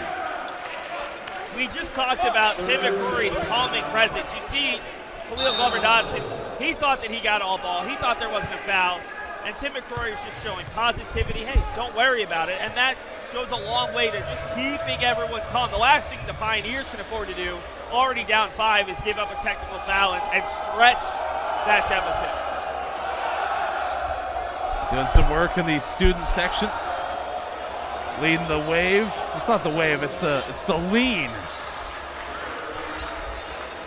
Kind of wave-esque, if you will. Here's some other scores from the Northwest Conference.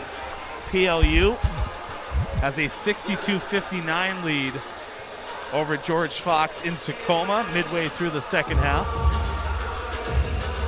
Puget Sound a 69-48 lead over Willamette. That's about the same point, 13 and a half left to play. And as we mentioned, Pacific and Lewis and Clark kind of the travel partners this particular season. And Pacific hosting Whitworth down 58-52 midway through the second half. In Forest Grove, Whitworth comes in here tomorrow. Pioneers lost the first meeting between those two, 78-57. Pioneers have not beaten Whitworth in 17 straight. But there's been some close calls, including February last year. Pios lost just by 3 in Spokane. Pioneers also were within 2 on the road in February 2019. Lost by 11 February 2020 in Portland. That was that same weekend that Lewis and Clark snapped Whitman's 67-game regular season conference winning streak with a 90-83 victory. 11:38 left. Lewis and Clark, a 58-53 deficit in the second half.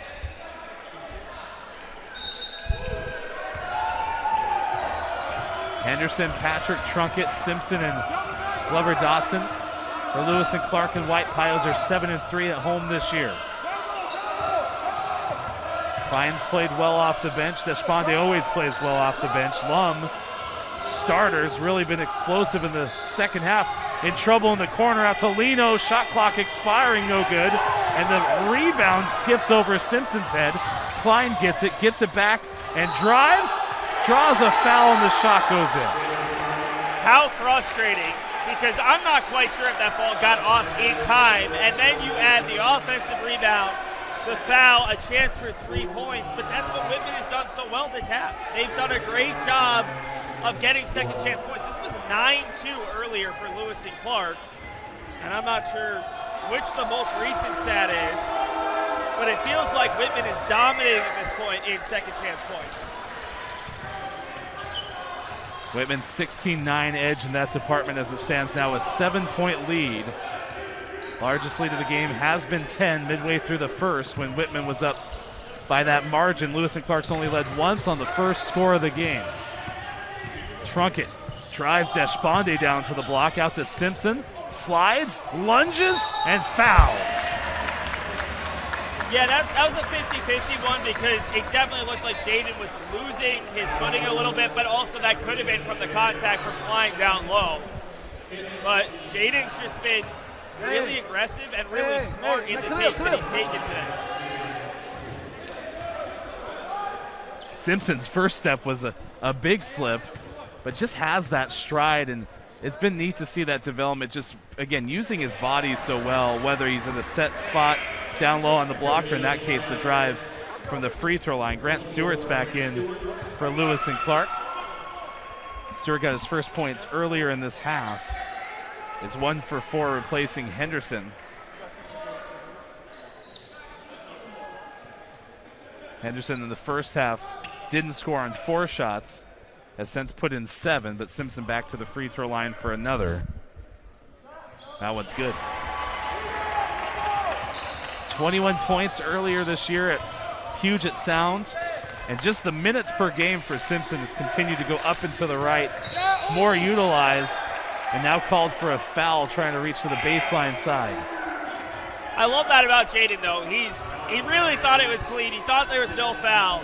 Referee says no, and he's still pleading, but he's smiling and he's joking around, and that's one of the nicest things to be around Jaden. The guy is always positive, no matter what's going on in his day. I'm sure Jaden has some bad days, but he doesn't show it.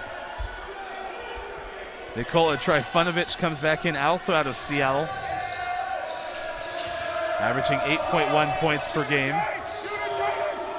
Ball around the horn to the far corner. Lum, left-handed dribble against Trunkett. Squeezes it through to Klein. Lum's having a game, 4 assists on 9 points.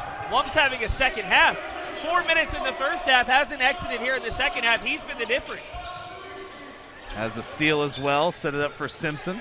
Klein inviting him left, takes it, leans. Layup goes over the top and no good. A couple of Pios fall down behind the play, some numbers for Whitman. Open look, Trifunovic from the top, and it's the largest lead of the game. Well, and that was the scout. The whole last possession, Tim McCord was shouting at Jaden, hey, that's a shooter. You have to get out on him. Can't leave the shooter wide open in transition. That was too easy for Whitman. And Glover Dotson's called for an offensive foul. Third foul on Glover Dotson. Joins Achalis with 3. Pios take a timeout. And I like this timeout. Things are not going your way. All the big plays seem to be going Whitman's way. You're making some silly mental mistakes. Breathe. There's still a lot of time left in this game. We haven't seen that Pios run that we expected. I expected. We have seen the Whitman run.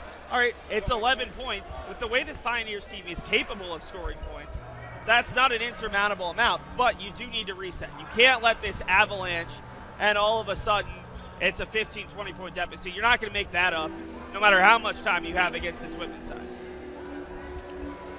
Lewis and Clark's got 1 win in this series back in 2020. That was when they snapped a 67-game regular season winning streak by the Blues as their only win since 2015. And you look at games that have runs, and I think we saw it more in what was it, the Willamette Lewis and Clark women's game last week, where there were stretches of double-digit runs by both teams. But it's one of my favorite things about this sport, Seth, is it is a game of runs. There's always an opportunity to get back into it. And Lewis and Clark, even though they're down by a game most 11, I think you're right. I think this is a situation where this year's team is pretty calm, composed, always have an opportunity to fight back. Yeah, and the tough part is when you're playing an opponent who's as talented as Whitman, who's as deep as Whitman, and who's executing as well as Whitman, to go on a run is going to be a little bit tougher. You're not going to just be able to hit a couple buckets and maybe the other team's going to get their own head. You're going to have to earn it. So I don't know if the Pioneers are going to go an 11-0 run, but if you can go on a 5-0 run and then the next 4 points are split, you're right back in the game. That's what the Pioneers need. They need some stops first and foremost. Down 11, 9.5 to play, second half. All but one Whitman player that's played so far has scored. Lum looking for double figures. Works into the post. Patrick fouled him, and a long continuation gets an end one opportunity. Walter Lum is crafty. Walter Lum has really strong ball skills and a really high basketball IQ. Lum's I don't know what this game would have looked like if Walter Lum had been on the floor here in the second half, but it wouldn't be a 13-point deficit at that point. both teams over 60% shooting in the second half. Simpson goes back to work down low, hangs and falls. Lum has 11 points, 13 by Caffo, who's on the bench right now with 3 personal fouls, the leading scorer for Whitman. Patrick leads the game with 15. Simpson now 13 off the bench. Make it 15, he ties the game high. Lum to the left. Kicked it out with 10 to shoot. Lino from the top. No good. There's the stop. Can the Pios get a score with 8.5 to play? Patrick bounces into Lum, draws a foul, and Lum has 4. That's huge. And coach is finally going to take him out, and it'll be interesting to see just how long Lum sits with those 4 fouls if the Pios can go on a run, because Lum has been the offensive juggernaut here in the second half, and he's played good defense. Fired into Trunkett right down low to Stewart.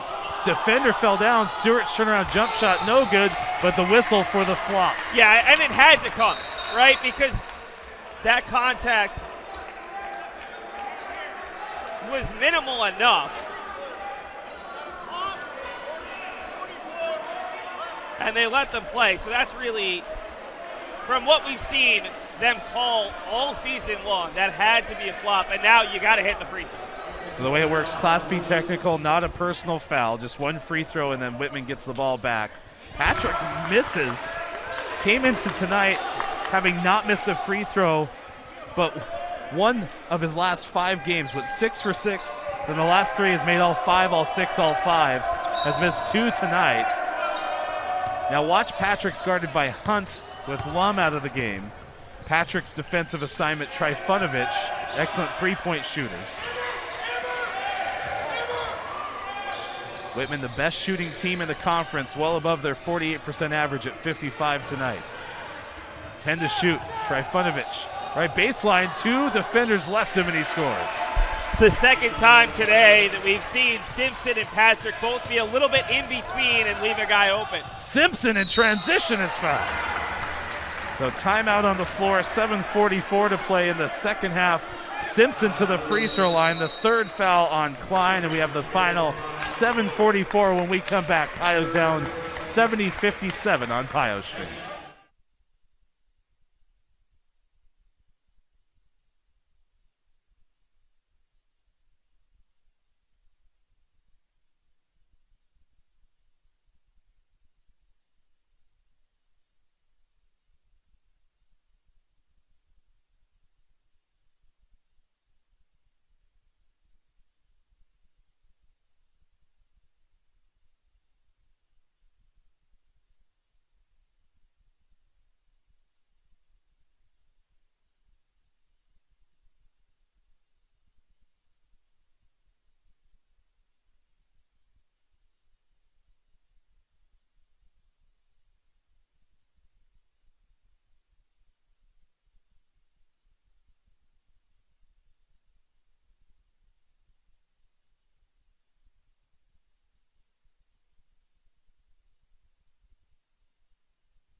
A 7:44 second half clock showing at Pamplin Sports Center.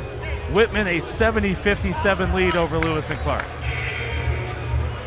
Pioneers have 2 timeouts remaining. Whitman has 3. Possession arrow favors Whitman. If there's a tie up to the free throw line for Lewis and Clark is Simpson. Both teams with 7 team fouls. One of the things the officials clarifying as Simpson goes to the free throw line, makes it. Now the Pios are 15-17 from the stripe. It feels like they have to hit every one. It just the way this game is going, and because the Pioneers are doubling up Whitman in free throw attempts, but they're not getting that many field goal attempts at this point. You have to hit these free throws. Pioneers just tried 2 field goal attempts over the last 4 minutes or so, but not a lot of turnovers. Whitman's had long possessions, second chances. Pioneers to the free throw line during that stretch as well. 3 from Trifunovic, fouled as Patrick tried to close out his 3rd teammate. Yeah, Brendan I think he lost his footing a little bit there. He was trying to avoid the contact, and that's one of those bugaboos. Never foul a 3-point shooter within the act of shooting, and just feels like the Pioneers are leaving a little meat on the bone right now defensively. Free throw misses. Trifunovic has 1 more. Whitman, I would say, is probably shooting maybe sub 40% on their first shot of possessions here in the second half, but they're getting the extra chance. They're getting extra free throws, and that's what's killed the Pioneers. It's the second chance points. And the three-pointer's not dropping currently for Whitman, but inside has been working. Blues have missed 5 of their last 6 from deep, but the Pioneers have also missed 5 of their last 6 three-point tries. Lewis and Clark has just 3 tonight compared to 7 for Whitman. A 13-point deficit, and Glover Dotson puts it just out of the reach of Simpson. Back in is Achalis playing with 3 fouls. Yeah, and that's when it comes to compounding mistakes. You foul the 3-point shooter and give up 2 points, and then you turn it over. It lead back out to 13. The Pioneers have cut it to 11 twice now, but haven't been able to get it back into single digits. The real goal is to get it down to 2 possessions. Cafo's back in as well, playing with 3 personal fouls. Lum on the bench for Whitman with 4. Cafo wanted to spin inside, traveled. Simpson cut him off. I thought that was 50-50 whether it was going to be a travel or an offensive foul. The Pioneers would have loved the offensive foul, but a stop is huge at this point. Cafo's just so strong and physical that you see Simpson tumble, and there's been elbowing, pushing, and shoving from both teams all night long. And you alluded to the size, noticing that for the Northwest Conference. I was thinking the same thing when Cafo and Dupre started the game. 2 guys, 6'7", 6'8", right around there. They have very similar builds, but even Simpson, I mean, we're talking about head coach for strength and conditioning, assistant athletic director, Coach Ange. Such a leg up she gives the Pios athletic programs. Cafo shoving on Simpson on the right block. Lob it down low. Cafo tipped it. Pioneers get it. Simpson is fouled. Yeah, I think they're going to get Lino there.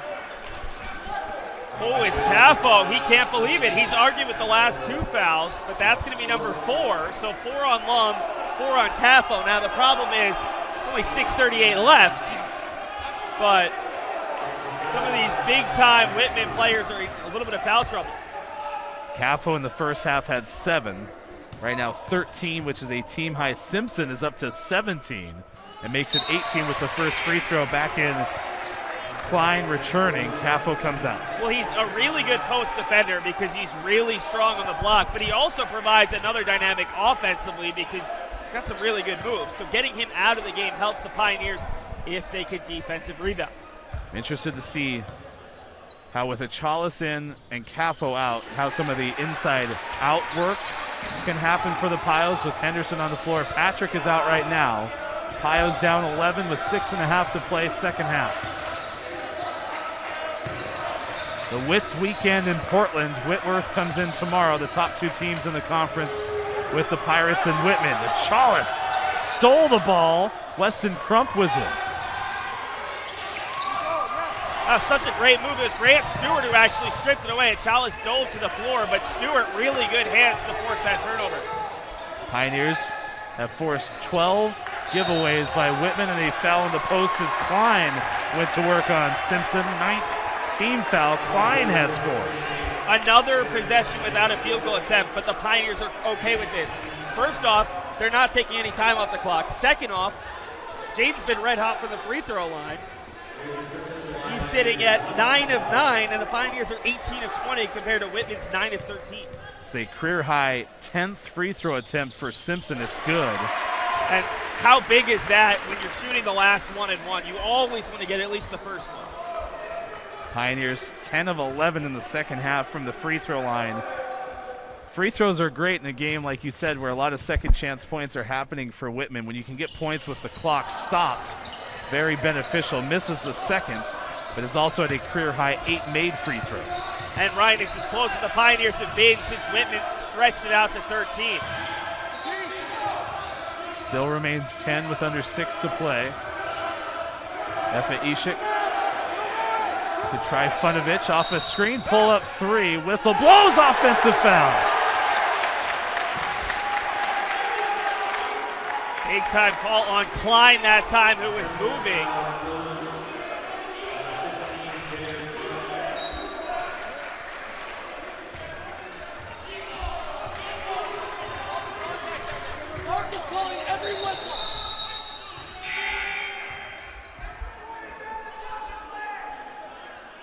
Officials are discussing. Klein still on the floor with 5 personal fouls.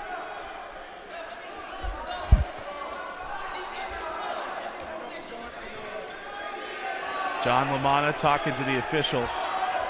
There's 10 team fouls, but that's the 5th on Klein.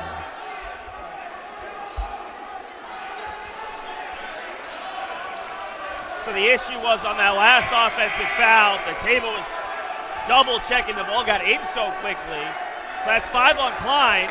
And now the issue is Compa's coming in with his 4. They've sat Lum for about 3 minutes with his 4.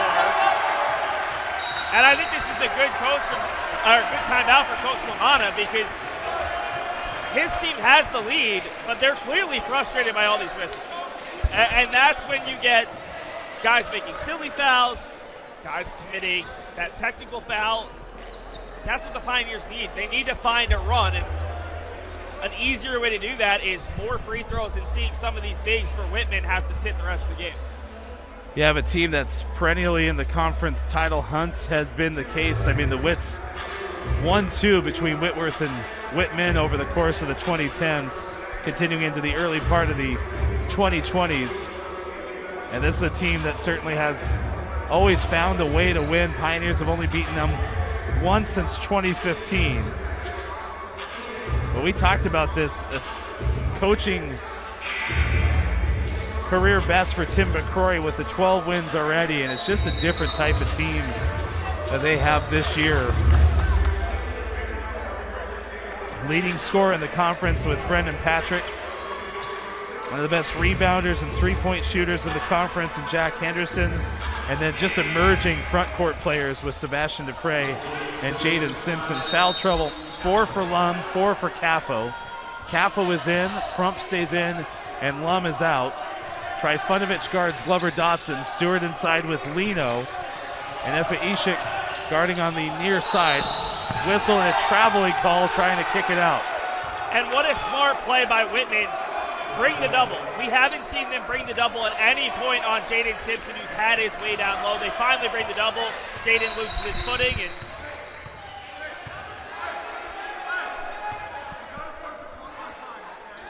officials clarifying the time. No one on Lewis and Clark has more than 3 personal fouls, but the Pios do have a trio with 3, including Patrick Achalis and Glover Dotson. Pioneers trail by 10, 5:22 to go in the second half.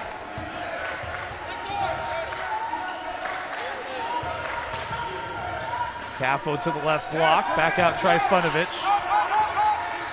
Trifunovic has hit his only 3-point try. That one's long, and Whitman keeps it.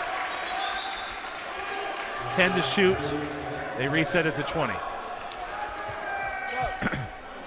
Patrick is back in for Lewis and Clark.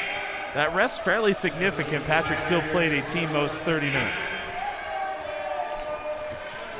And with that, Patrick comes in, and Grant Hunt, who's been the main defender for Whitman, on Patrick right back into the game. Inbound, Caffo got open, 74-62.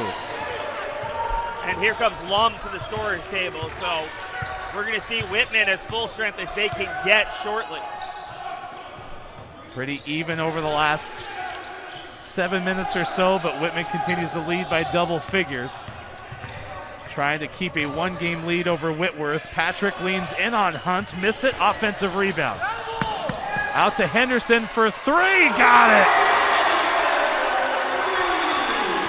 It hasn't even been part of the Pioneers' offense for the last 9 to 10 minutes. Absolutely huge to get just not only a three-point look, but to get one to go down. Second one of the game for Jack right in front of the students. 20 rows deep tonight. 9-point deficit. 8 to shoot. Right side, Hunt with 3 to shoot, missed it. Rebound, Patrick, and running. Whitman got back. Under 4 to play. Patrick for 3. Got it! Back-to-back threes for two of the best scorers in the conference. Lewis and Clark within 6.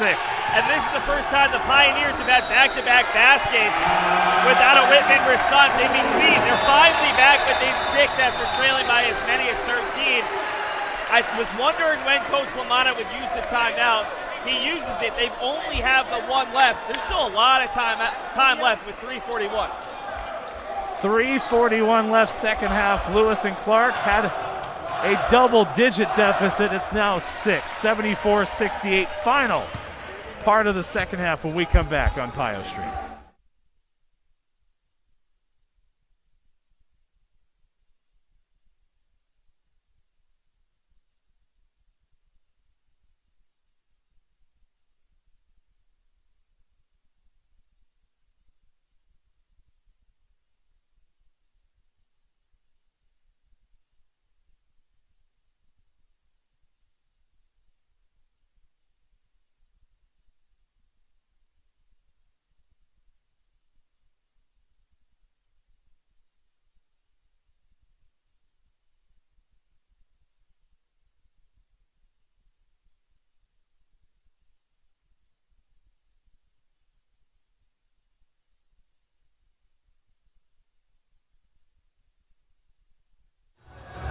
(74-68). Lewis and Clark scores on back-to-back possessions, cuts the lead down to 6 with 3:41 left to go in regulation. And you say regulation, the Pioneers could force overtime. It would be a huge boon to them. Obviously, you want to win in regulation, but already Klein is out. Koffa's got 4. Lum has 4. The longer this game goes, the better probably for Lewis and Clark because they don't have anyone with more than 3 fouls. Lum against Patrick at the top. Chalice guards Hunt. Simpson, Stewart, and Henderson complete the lineup for the Pios in white. Caffo was on Patrick, kicked it instead out to Lum. That switch never got re-switched. 3 to shoot. Bounce pass, tipped, and stolen. Patrick did a good job of getting in front of Koffa. If he gives up that entry pass, it's likely an easy 2. Back to work, Pios down 6. Trying to string together an 8 straight point. Simpson got too deep, lost it underneath, stays with the Pios. That's really interesting because Whitman had a player there looking to grab the rebound and then was convinced, oh, that's off of Simpson. He actually let that ball go out of bounds. Lino in blue. Effa Ishik as well. Caffo playing with 4 fouls. Chalice. First game against Whitman in his Lewis and Clark career. Simpson at the free throw line. Goes right against Caffo. Keeps one hand in the air. Simpson missed the lay-in. Simpson has 20 points. One off his career best. Pioneers need a big stop. 2.5 to play.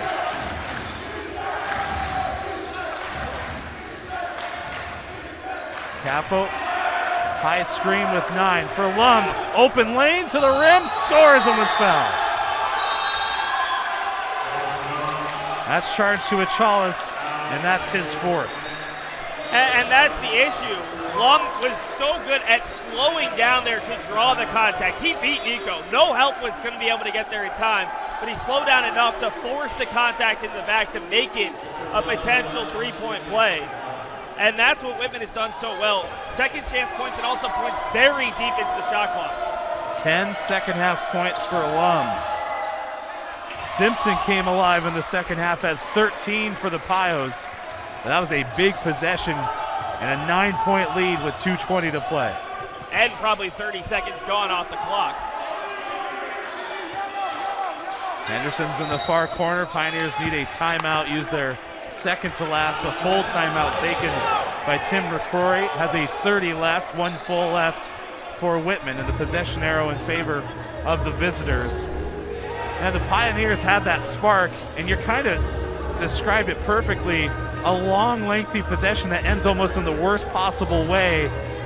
Something the Pioneers have to respond to. Maybe a good reason, like you say, to use some of the timeouts. They've done that well in the game. Yeah, and one thing that I'm seeing for the Pios offensively is they keep going back to Simpson. Great, but it seems like Simpson's maybe forcing it a little bit here, trying to get that fifth foul off of on Copper, which makes sense. He's playing great, but when you start to force those looks, you're more likely to not get as an efficient shot. You're more likely to just put it up, which we've seen him a couple times where it's a little bit more off balance. He's not getting off that grade A look, and you're allowing the defense easier time. They've doubled him a couple times. They've brought a little bit of extra pressure. Sometimes pick it out, get this second entry pass, you might get a better look.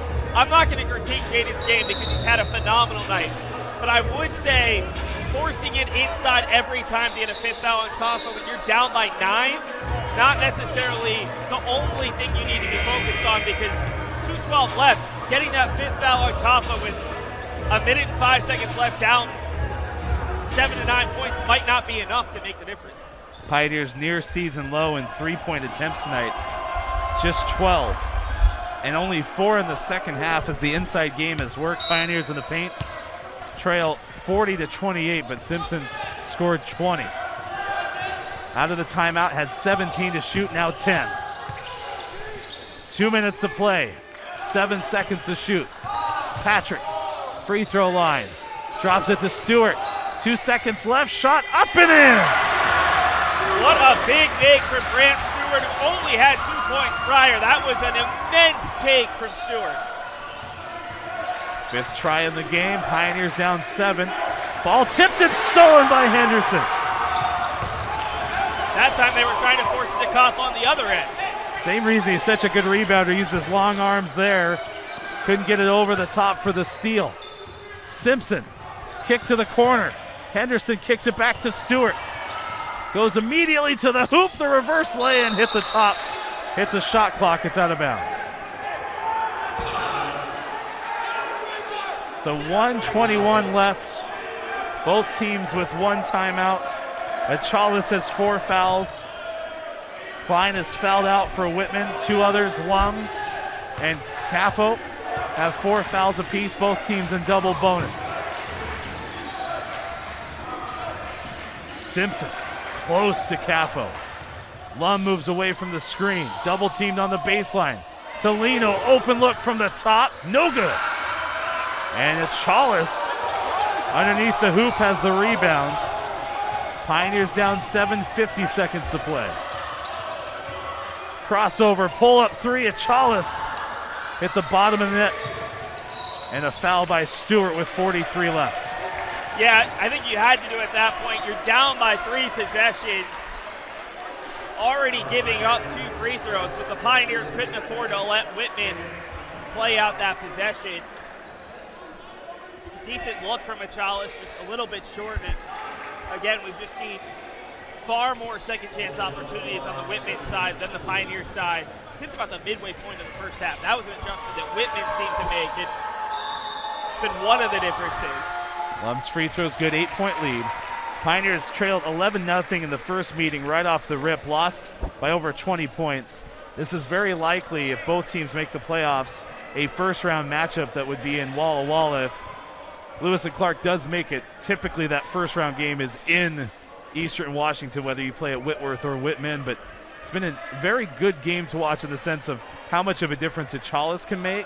And then again, the development of the Pioneers front court, especially Simpson with a near career high tonight. Well, the other thing I would say is the Pioneers have hit 4 threes. Give credit to Whitman defensively. They're trying to take it away, but the Pioneers are also capable of hitting 10 or 11. And that certainly makes a difference in a game like this. The other thing is you had some foul trouble for Lewis and Clark, you had some foul trouble for Whitman. It'll look like a different game, but I think that the Pioneers can take a lot of positives for the way they played. This game easily could have gotten out of hand in the first half, and the Pioneers never let it get further than 13, and it's been a lot closer than that here late. Patrick leans in, takes a shot, and draws contact.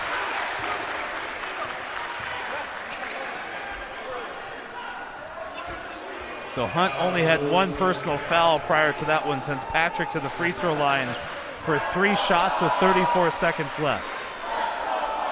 Whitman led by 10 in the first half. Pioneers cut it down to just 2 at halftime. Pioneers with 11 turnovers tonight. Right about their season average, has certainly not given Whitman extra opportunities through that. But second chance points, a storyline. Whitman 9 offensive rebounds and +7 in second chance opportunities. Chalice is out. Glover Dotson back in. And then Trunkett laid off the bench, replaces Stewart. You need 3-point shooters. I mean, you're down 7. You're going to have to hit 1, if not 2 threes if you're going to get back in this game. Patrick makes it. 78-72, 35 seconds left. Pios have 1 timeout. Backcourt pressure. Glover Dotson tries to get the foul. Whitman gets it in the front court, and Simpson gets the foul with 27 left. I invite you to go to lcpioneers.com for all the post-game coverage, all of the recaps. Good luck tomorrow. Softball debuts against Clark. Track and field in action, 2 different sites. We have women's tennis and more. Spring is here, winter's finishing up, but still a long way to go. 3 more weeks, certainly, of the regular season for basketball. First free throw is good. Efa Ishik. That one's no good. Glover Dotson gets the rebound. Pioneers out in front. Glover Dotson to the rim. Missed the lay-in, but draws contact with 21 seconds left. Foul charge to Lum.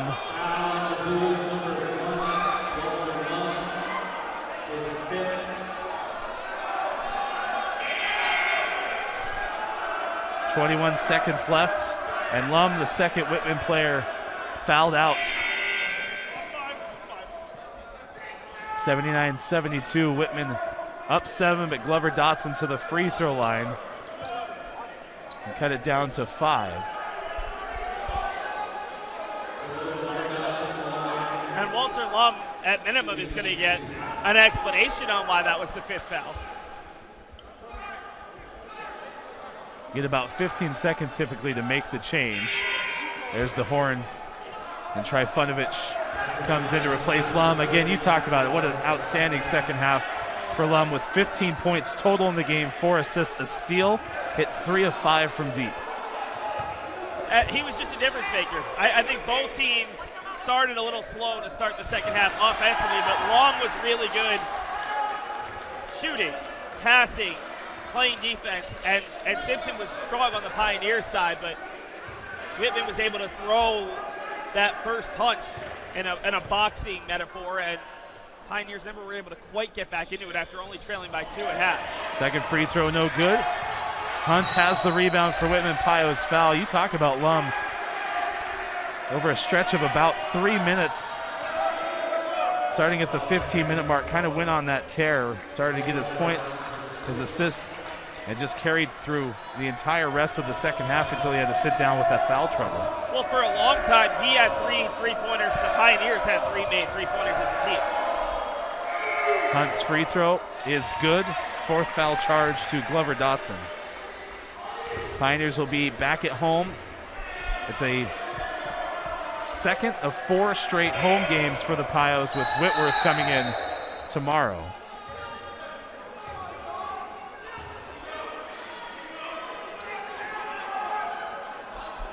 80-73. Deficit for Lewis and Clark. Back to the free throw line, Hunt. Just a sophomore. Lum's a junior. A lot of young talent with Capo, just a sophomore for Whitman. Chalice is back in. Trunkett is out.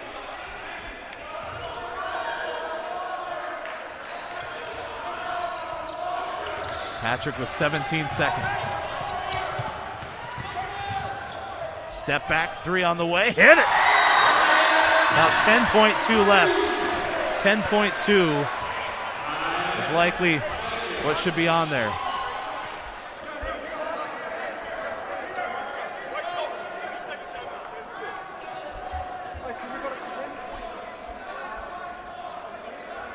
They reset the clock to 10.6. In the second half, Pioneers down by 5 after the three from Patrick, who's up to 23 points. Nico Achala's first game in his Pios career against Whitman, as we mentioned. Transferred from Las Positas College. He's had an impact, back-to-back buzzer beaters against Linfield and PLU in the same weekend. Started to shoot the ball a touch more, but is such a great distributor off a 17.6 assist performance at Willamette in a second ever Northwest Conference game. And that was a game in which he was hurt. Chalice missed the rest of the 2022 calendar. Missed the first weekend, including the games at Whitman and at Whitworth. And then came back and in his first game back, hit the big bucket against Linfield. Pioneers have 10.6 with which to work, trailing 81-76.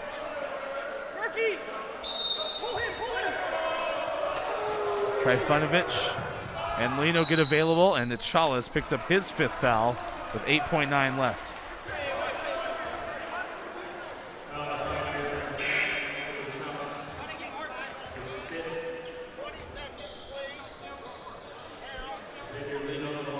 A great atmosphere in this building tonight, and no one left. You talked about the student section early on and then added in just the amount of, I guess, energy, engagement from the rest of the crowd, even beyond the student section, and everyone is still here.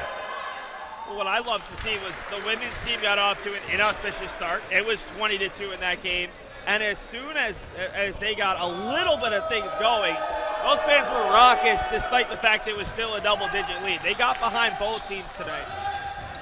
Women will play Whitworth tomorrow, the team that they beat in double overtime in the first meeting. Patrick, another three with 3.3 seconds left. The officials stopped play. Yeah, so Tim McCrory was saying clock, which stopped correctly that time. He just wanted to make sure. The referee thought he was going to ask for a timeout. There was not a timeout. This is not a University of Michigan Final Four situation. Pioneers have used all of their timeouts. Now 3.3 seconds left. Pioneers down 4. Yeah, you would, with 3.3, you almost need a steal and a made three and a foul.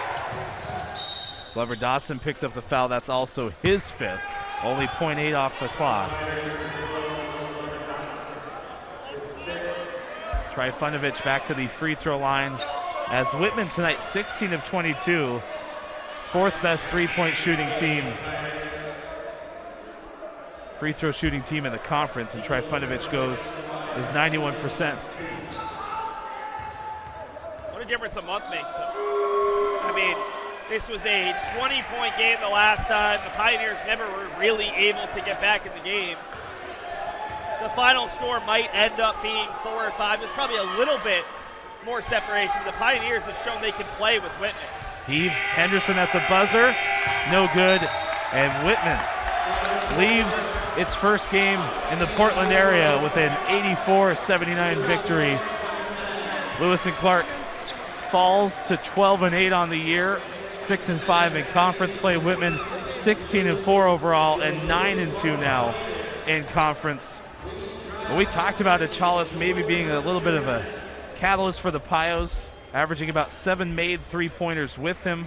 in conference play versus about 4.5 without him. And tonight, Pios did end up making 7, including 5 in the second half. 26 points from Patrick, 20 from Simpson, and 10 from Jack Henderson. Leading the way for Whitman, 15 points from Lum and Caffo, and 10 points from F.A. Ishik.